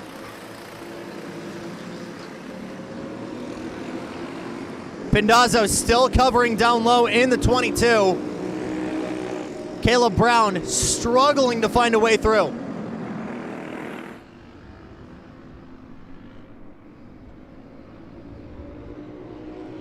Here we go. Good momentum to the inside for Bihan. He's been trying to make this move stick for a while. Arolano trying to go with him. Arolano can't get there, but Daniel Bihan gets to the point and makes it stick for the first time on Saturday.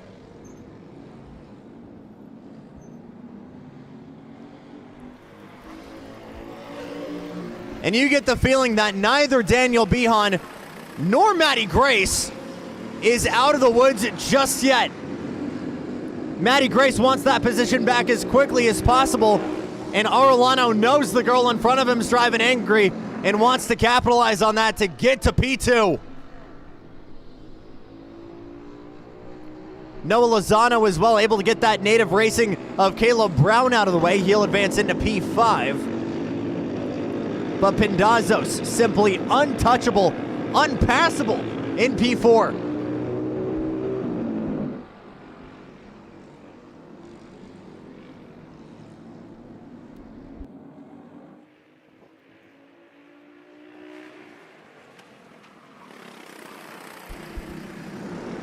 Here we go. Oh, great move there from Caleb Brown. Able to cross up Lozano in the sandbox. And that'll be P5 once again for him. Another good run for Matty Grace here. Gives a shove, but is bouncing off. And Ihan Brown.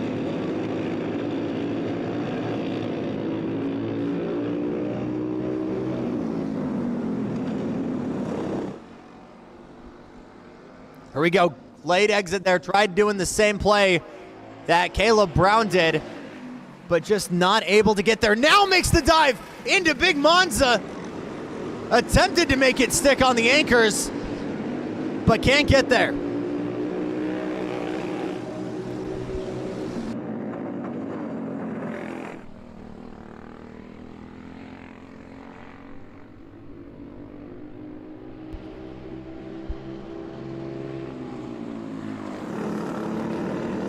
Now it feels like it's Arellano's turn to try and make a move. Had a peek down the inside of Matty Grace into turn one, but not close enough to fully lunge for that spot. And now once again, though, the accordion effect through the slower sandbox section has put all three karts out in front over a blanket.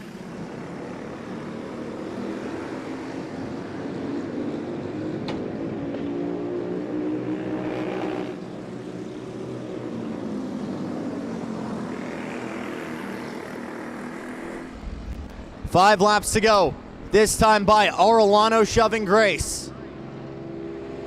No defensive move there from Bihan. And all three of these guys just trying to build a gap as well on Pindazos and company. Now 8 seconds back on track.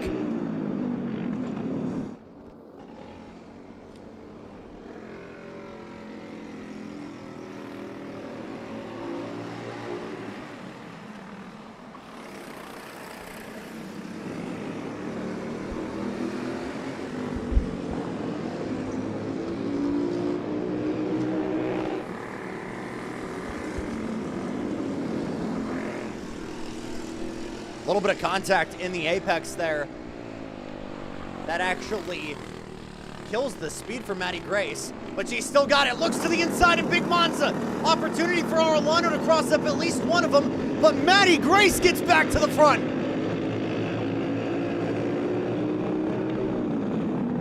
In second place with Arellano breathing down her neck. She stayed cool, calm, and calculated and made that move stick on Bihan.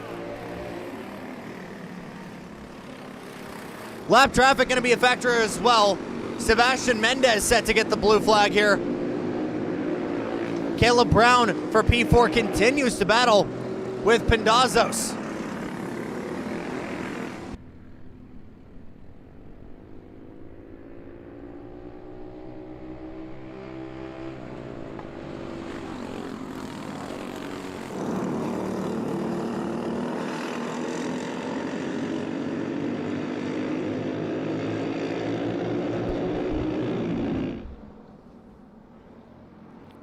That's Sebastian Mendez in the all-black 7. Gets moved out of the way. He's a meat shield now between Grace and Arellano. He tries to go out of line, but again, it forces them to take it shallow into small Monza. That'll kill momentum coming out of the chicane and into the sandbox. And that little extra bit of speed could be exactly what Matty needs to hold this front position for just a little bit longer. Twin sticks out for Matty Grace. It's been Daniel Bihan putting the pressure on, but Arellano has been sitting in the wings all Saturday long.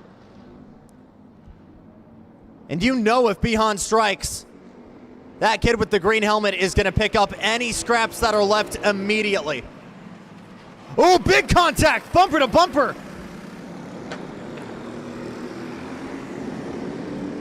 Tried the bump and run on Grace, but was too far into the apex. That more killed the speed of Bihan.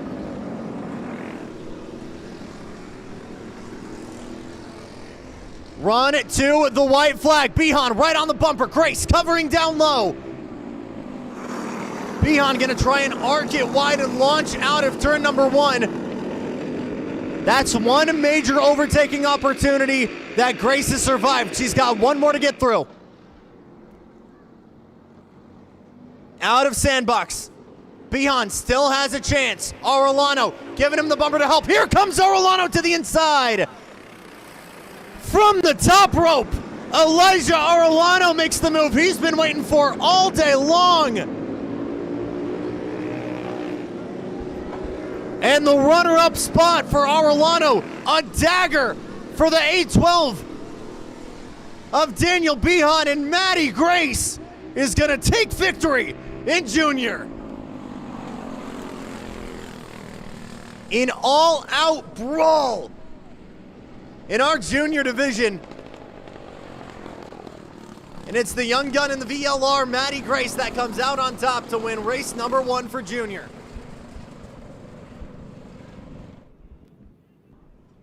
Arellano and Bihan will join her on the podium.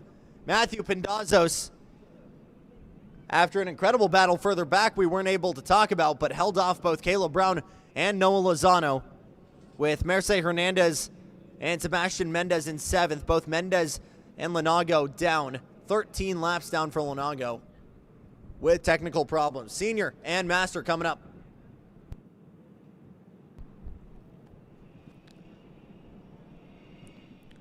We'll get the grid call for our Swifts, both Mini and Micro, to get ready to move on over to Grid A as soon as they empty up. And reminder, once our juniors get through tech, to get those transponders returned as soon as possible. Thank you.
Brandon Chu on pole for senior four-cycle with Will Teruzian right next to him. Then Julian Villery, Max Baxter, Adam Tahan, Stella Spurlock, Jacob Rice, Nick Rajewski, Steve Hauger, Jeremy Gibson, Kamaria Calhoun, and Eddie De Leon, rounding out your field of 12. Jacob Rice on pole for the Masters, but Chu and Willie bringing us to the green.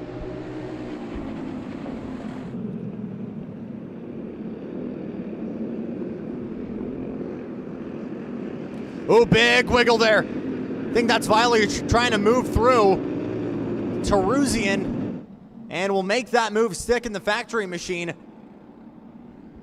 But that's given Brandon Chu a healthy lead before we've even gotten there. Teruzian gonna immediately swing back here, goes low into small Monza. Violet gonna cross him up, but can't get there.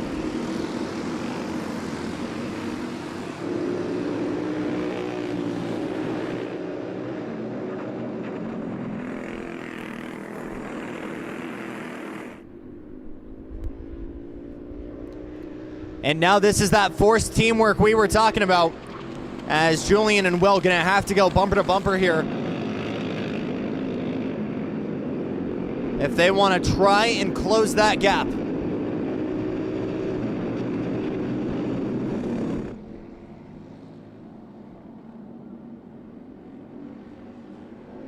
Just behind them, Adam Tahan, Jacob Rice, and Stella Spurlock. There will be no movers there.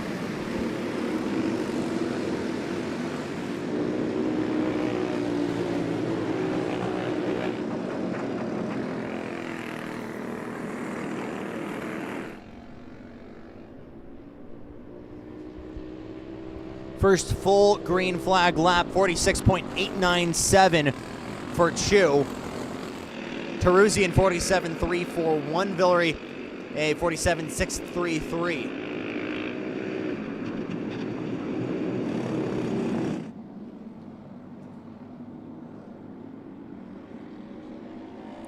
So Chu not having any issues out in front, in fact, building that gap over Teruzian and Villery.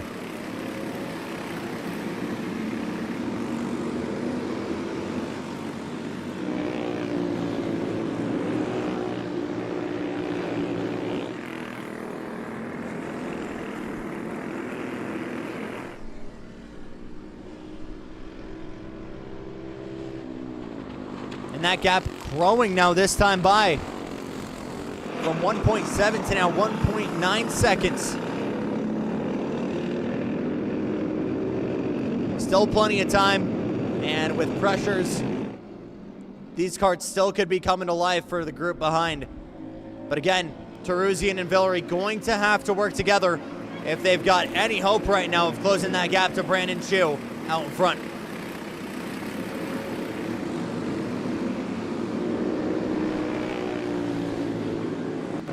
Jacob Reese, your biggest mover so far, by the way, the 777, started in P7 and is now up to P5 overall. He's your Masters leader. Steve Hauger, your next one, he's in P8 with the 812. Just on track next to Nick Rajewski, who he shares that class with, as well as, oh no, Jacob Reese actually losing that spot to Max Baxter.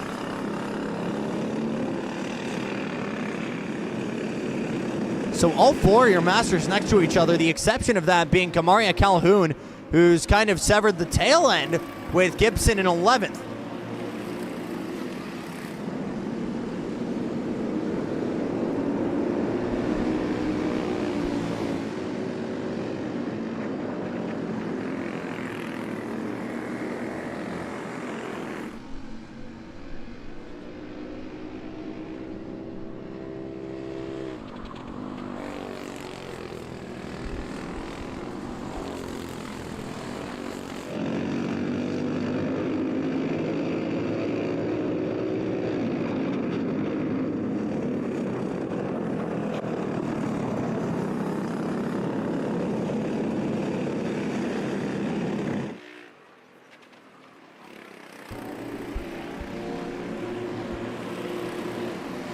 .7 seconds now the gap.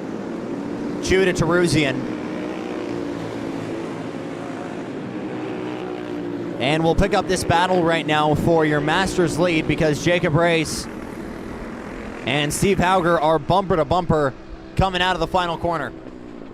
A little bit of a move now. Stella Spurlock trying to go to the outside of Max Baxter. Same with Hauger trying to make a move on Race. Will not get there.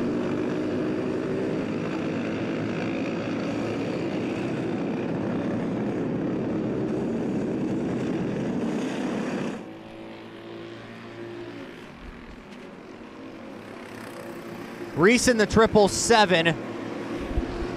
Hauger in the 812. And that might have been a move for the lead, actually. Hauger tried it, but couldn't make it stick. And now the 47 of Rajewski is right there. Hauger covering down low. Trying to force everybody to go the long way around. Spurlock still looking for a way around Baxter. And now she's giving him a shove. And actually, yeah, Steve Hauger going too deep into small Monza. Gave Nick Rajewski the opportunity to cross over. So he'll go up into 8th overall, 2nd in class.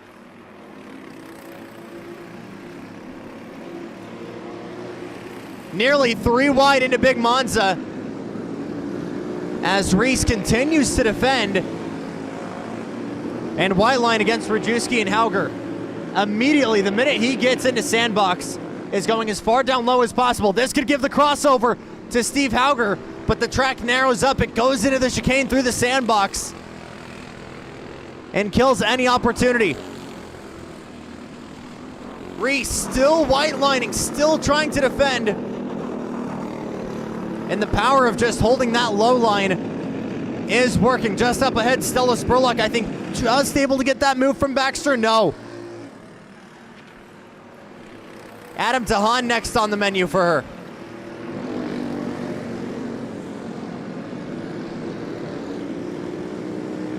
Oh, big send. Oh, my goodness. Steve Hauger from the top rope on Rajewski.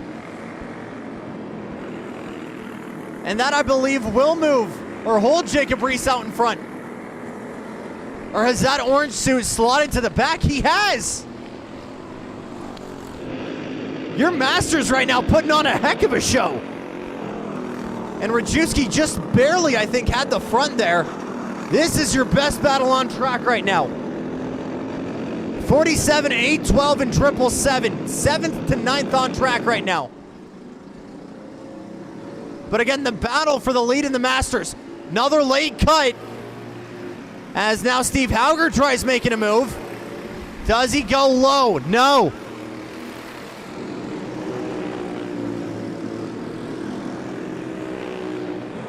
So now it's Hauger over Rajewski and Jacob Reese to the back. So the big question now, can one of those Masters potentially break away from the pack behind?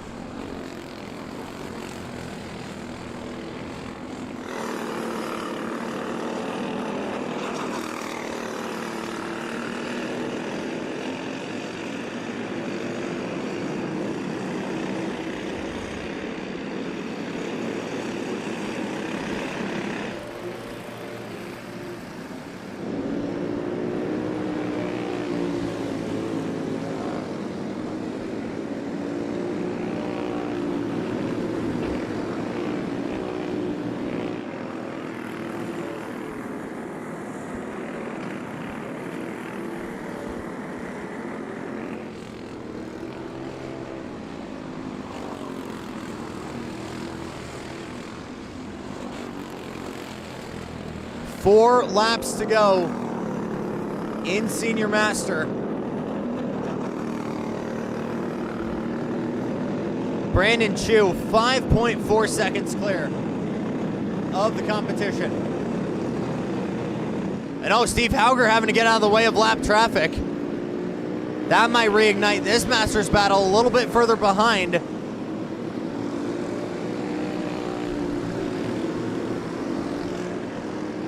Something else we missed, Julian Villery now advancing up into P2, able to clear Teruzzian in the 355.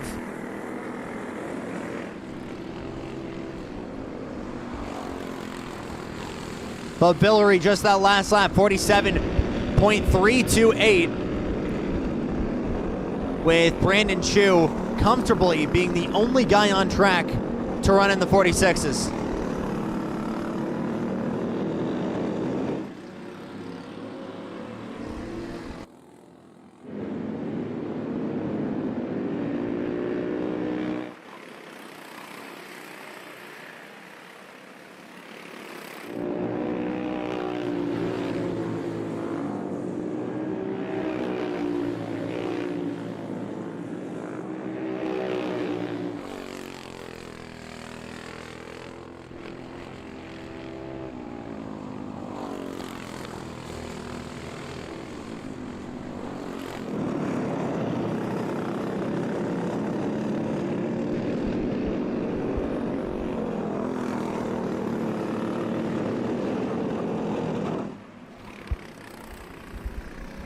Twin sticks for Brandon Chu. Now 6.2 seconds up from Julian Villery. And Steve Hauger continues to hold on to this lead in the Masters. And they've caught up to Adam Tahan as well. That's the VLR, the number 7. As Brandon Chu has made it to the white flag. Last big opportunity here for your Masters. Good run for Jacob Reese, and was able to fully clear. But the question was on who? Side by side coming out. I think that's Rajewski he's going wheel to wheel with. Spurlock ahead looking for a late dive maybe. Not gonna get there. Reese trying to swing back on Rajewski. Might try a crossover, but can't get there. Checkered flag is out. Brandon Chu gonna go flag to flag for the Grand Slam and win in senior. Julian Villery and Will Teruzzian gonna join him on the podium. Spurlock home in 4th. Had the lead over Max Baxter, but he got that back at the buzzer, with Steve Hauger getting the win in Masters.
Final ready to go for Mini and Micro Swift. Emiliano Hernandez and Ezra Gerstenberger on the front row with Eyal Baton and Lucas Freitas Mello behind. Watch Eyal Baton in the 105 as we go racing in 60cc.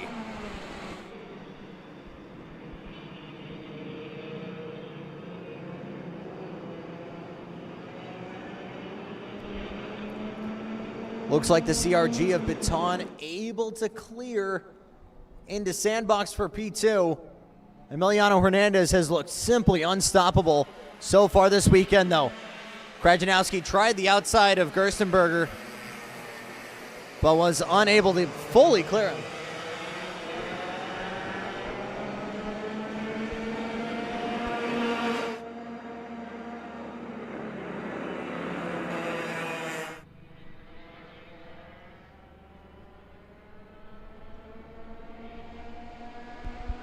Good run for Mello here. We'll try the inside of Gerstenberger into Big Monza. Is there enough momentum to clear, or did he back out of it? Off throttle and gave Gerstenberger, I believe, a chance. So hard for me to tell from this vantage point as I can't see the backside of Big Monza. But Gerstenberger does hold on to that position for the time being, as Baton, Gerstenberger, and Mello all keeping Emiliano Hernandez very honest at this point of the race.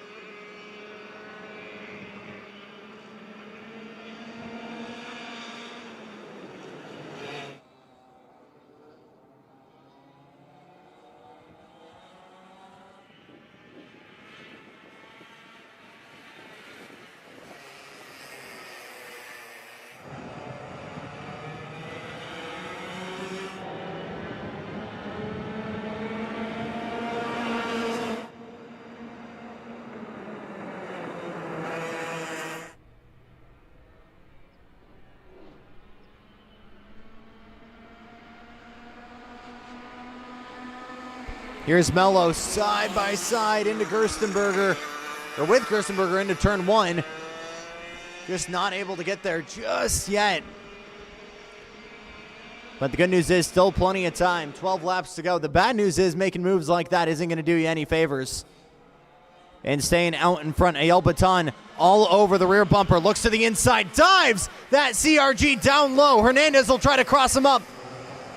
But Eyal Baton, the moment he's been waiting for all weekend long, will get to the point for the first time.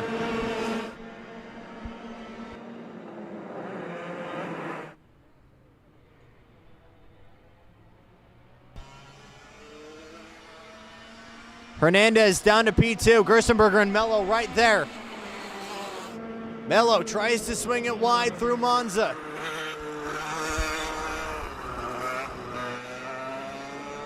No moves from second on back, but how does this clean air look for Eyal Baton? Could he potentially build a gap on these three behind? You would imagine Hernandez has no plans of letting these guys take off.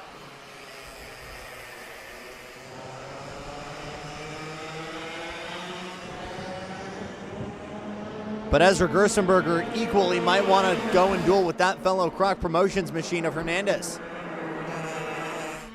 We'll have to wait and see, but this is brilliant racing so far. All four cars have been essentially in lockstep this entire race.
Hernandez looked to the outside, tried crossing him up. First real attempt at a pass since Hernandez lost that position. Mello's been content behind Gerstenberger. I think he just knows that he's still got a shot at the lead, at worst the podium. For sure that anxiety is going to build if the two guys in front start to build a gap, but that just simply hasn't happened here. We're halfway home, and half a second has been the gap from first to fourth.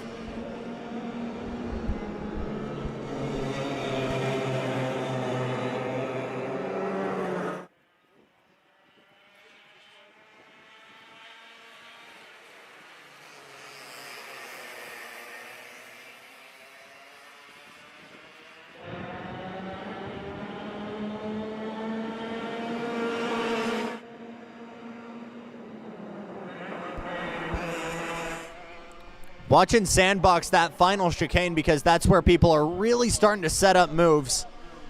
Not actually pass, but just carrying that little bit of extra speed. Ooh, little bit of a look there from Gerstenberger. Trying to get a move on Hernandez.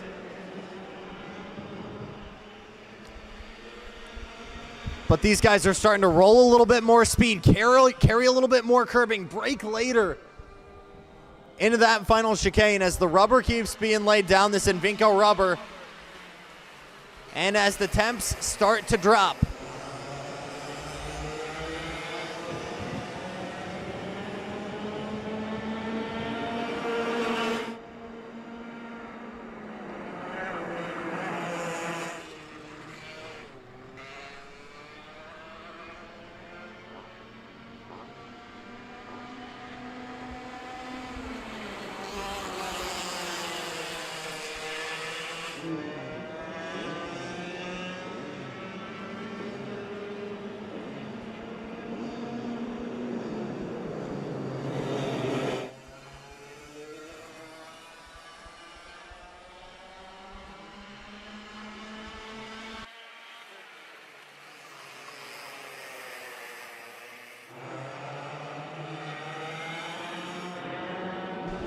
Oh, here's a look for P2. Gerstenberger tried the inside, but the minute he popped the nose out, the lack of draft immediately killed his straight line. And now he's forced to defend from Mello once again.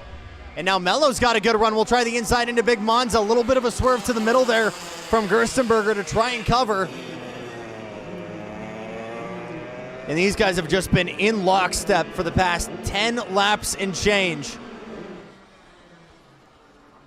But we've got 4 laps to go. You only get the feeling that this powder keg is bound to explode. Really bad exit for Hernandez. And just like that, our first big move on track. Ezra Gerstenberger through for P2. Hand in the air from Hernandez. I'm not sure if that was because he believed he got moved or if there was contact that I didn't see. But some upset emotions there from the Croc kid. Twin sticks coming out next time by. And immediately Hernandez going to try and swing back. Did he get through? I can't tell from here. The two Croc Promotions drivers going at it.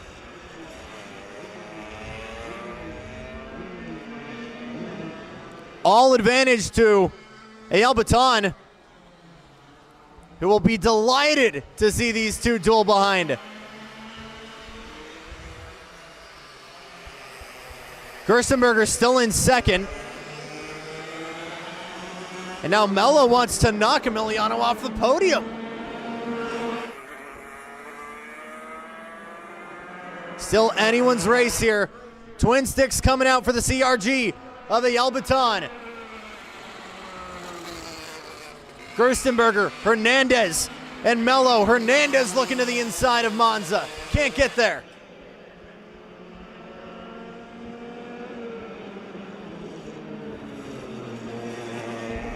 Three more heavy braking zones before the checkered flag. We're coming up on one of them right now. In the lap traffic, the micro of Kobe Krajanowski could not be helping as well. Hernandez still trying to send it late, but Gerstenberger wants to snatch that lead from Eyal Baton. through the sandbox. Who's going to carry the most speed here? Hard to tell, but you feel like Eyal is getting a little bit less on the curbs than most of the other drivers. White flag.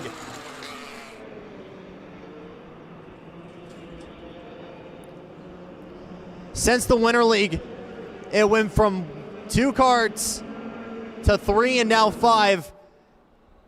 And if they keep battling like this all season long, you only get the feeling that this 60cc division is going to grow. Last major opportunity for Gerstenberger and company. And nobody within striking distance. Hernandez trying to move him out of the way. The 71's in line. That'll choke everybody up. Through goes Hernandez. 3 wide. Imza heads up thinking he'll move Hernandez into P2. Out of the final corner. Checkered flag is out. Eyal Baton gonna win in Micro Swift. I can speak English. Emiliano Hernandez at the buzzer takes that spot back for P2. Gerstenberger down to 4th. Lucas Freitas Mello home in 3rd.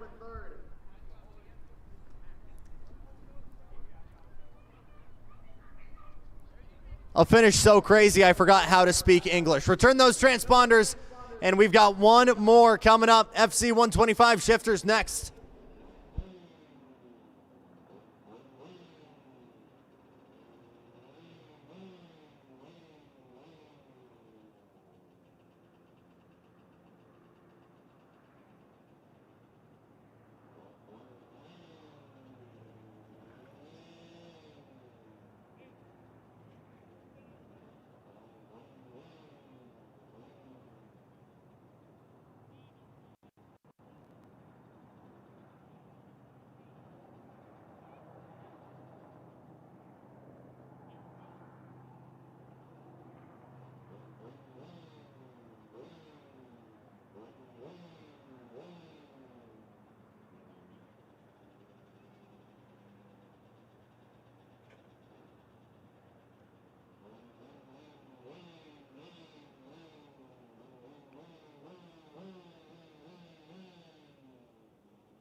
Exactly the same time as the Pro and Master shifters get started for their final in Houston. We do the same.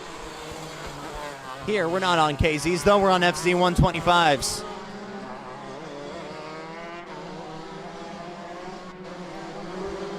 Joseph Guthrie battling some issues at the start. Something with a broken throttle cable or a loose throttle cable. It was a broken sprocket in the final lap for Matt McCoy. So we'll have to see what he can do as he kind of pulls a Sonny Hayes and forces everybody to stay a little bit longer. in the box is slow to get to his spot. But first shifter final for Joseph Guthrie. Matt McCoy going to try to go last to first here.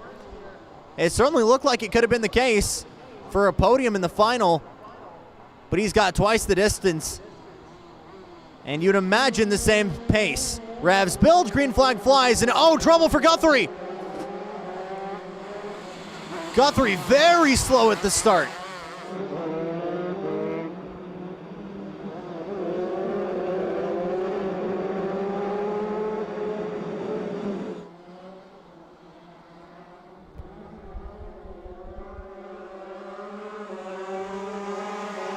Looks like we got a failed transponder, but it's the 371 of Sebastian Cortez out in first. Then it's Julian Valerie, Stella Spurlock losing to Xander Malatesta. Malatesta way back there. McCoy, I believe, is already up to P3. Yes, he is.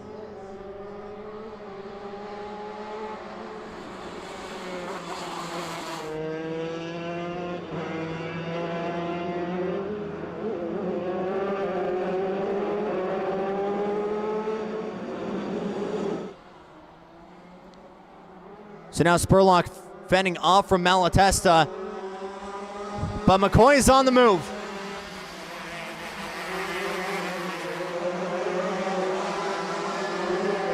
Pair of factory carts and a Maranello. The 371 of Sebastian Cortez fending off from Julian Valerie and Matt McCoy. 13 laps to go still, plenty of time. And another purple lap for McCoy, 41.544. And McCoy put another one away. Julian Valerie for second. Now potentially the move for the lead. Cortez versus McCoy. Thought about it all the way down to the apex. And McCoy just doing everything he can. Here he goes through the sandbox, a place we never see him move. But McCoy is able to pierce the veil and go to the front. What a move from the factory kid.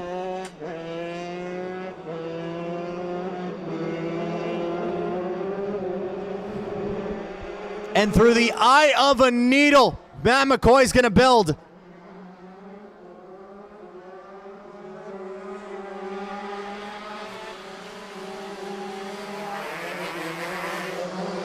Does Cortez and Valerie have anything for this 69 factory kart?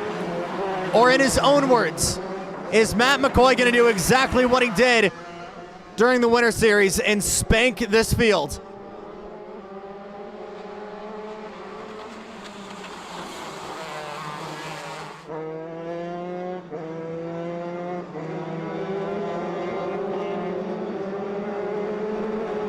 Pro-Am shifter for SCUSA Winter Series, Billy Musgrave for factory kart in P6.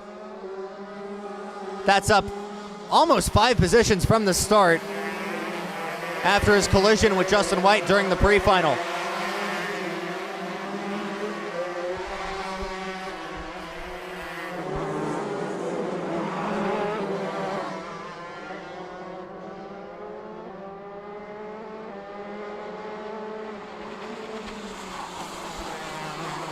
Ten laps to go last time around, 40.882 for McCoy. Cortez and Valerie both running 41.2s.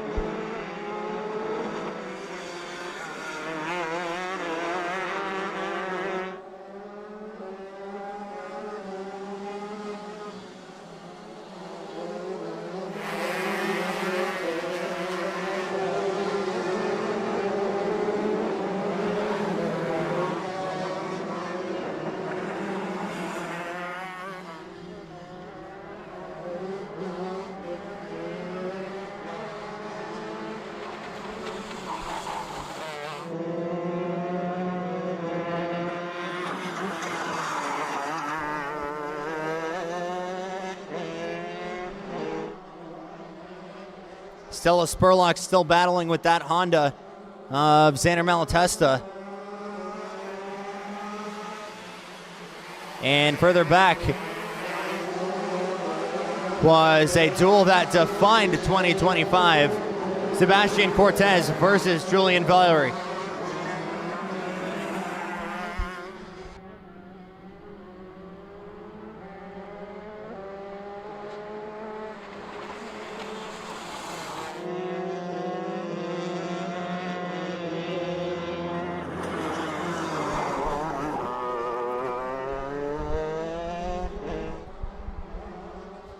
Halfway home, Matthew McCoy, 1.3 second lead now for the 69.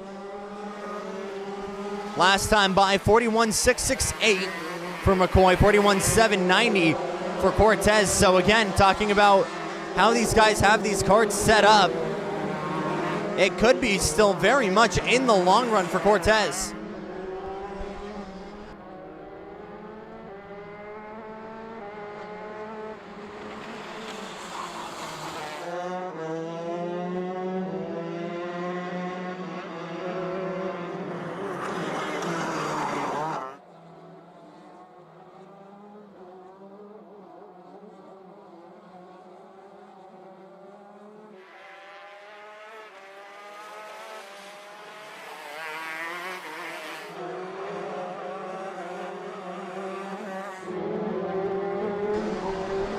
And just like we predicted, pace slowly but surely starting to go the way of Sebastian Cortez. 41.882 for McCoy. 41.784 for Cortez. These guys almost dead even on pace right now.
Four laps to go. Billy Musgrave up into P3 in Houston with 10 minutes to go. It is pouring rain at Speed Sports right now, but Billy up nearly 10 spots right now.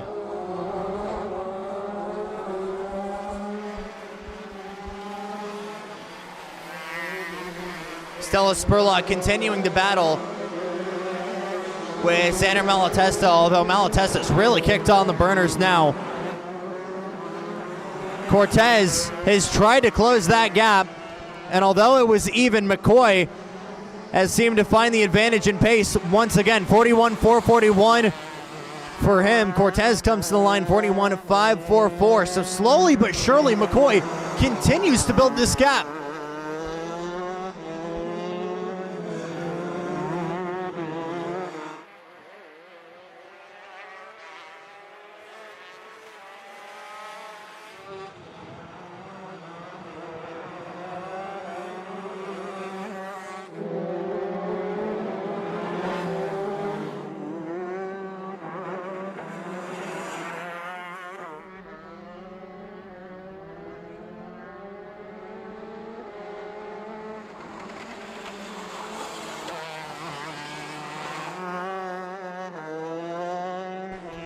Twin sticks out for Matthew McCoy. 41.523 last time of asking 41.797. That's a 2-second even gap now between the two of them. And now for Julian Valery, it's go time to potentially put that move on him and get that early points haul and take second place. Big dive into Small Monza. They continue to bang side pods, and Valery is through. Wow! Late lunge, but putting all faith in those 4 disc brakes to make that move stick.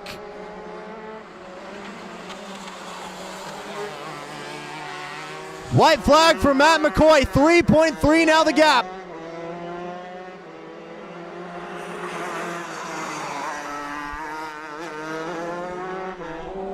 And if there's one guy who's ever gonna break a go-kart, there's no one who you'd want more to fix it than the man behind the wheel out in front right now. Finesse both on the wheel and at the tools. Matt McCoy has recovered on and off track. At a turn 13 for the final time and an FC 125. Round 1's gonna belong to Matt McCoy in Factory Kart. Julian Villery able to make that last lap lunge for P2. Sebastian Cortez home in second. Malatesta in the Honda home in fourth, with Spurlock and Guthrie rounding out your field of 6.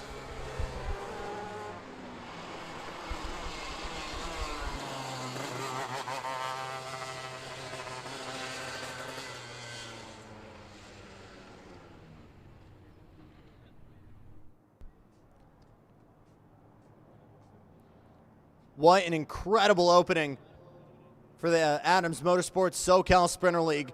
But again, we are not done yet. We are only just getting started. Round number 2. Almost exactly a month out. Yes, exactly a month out.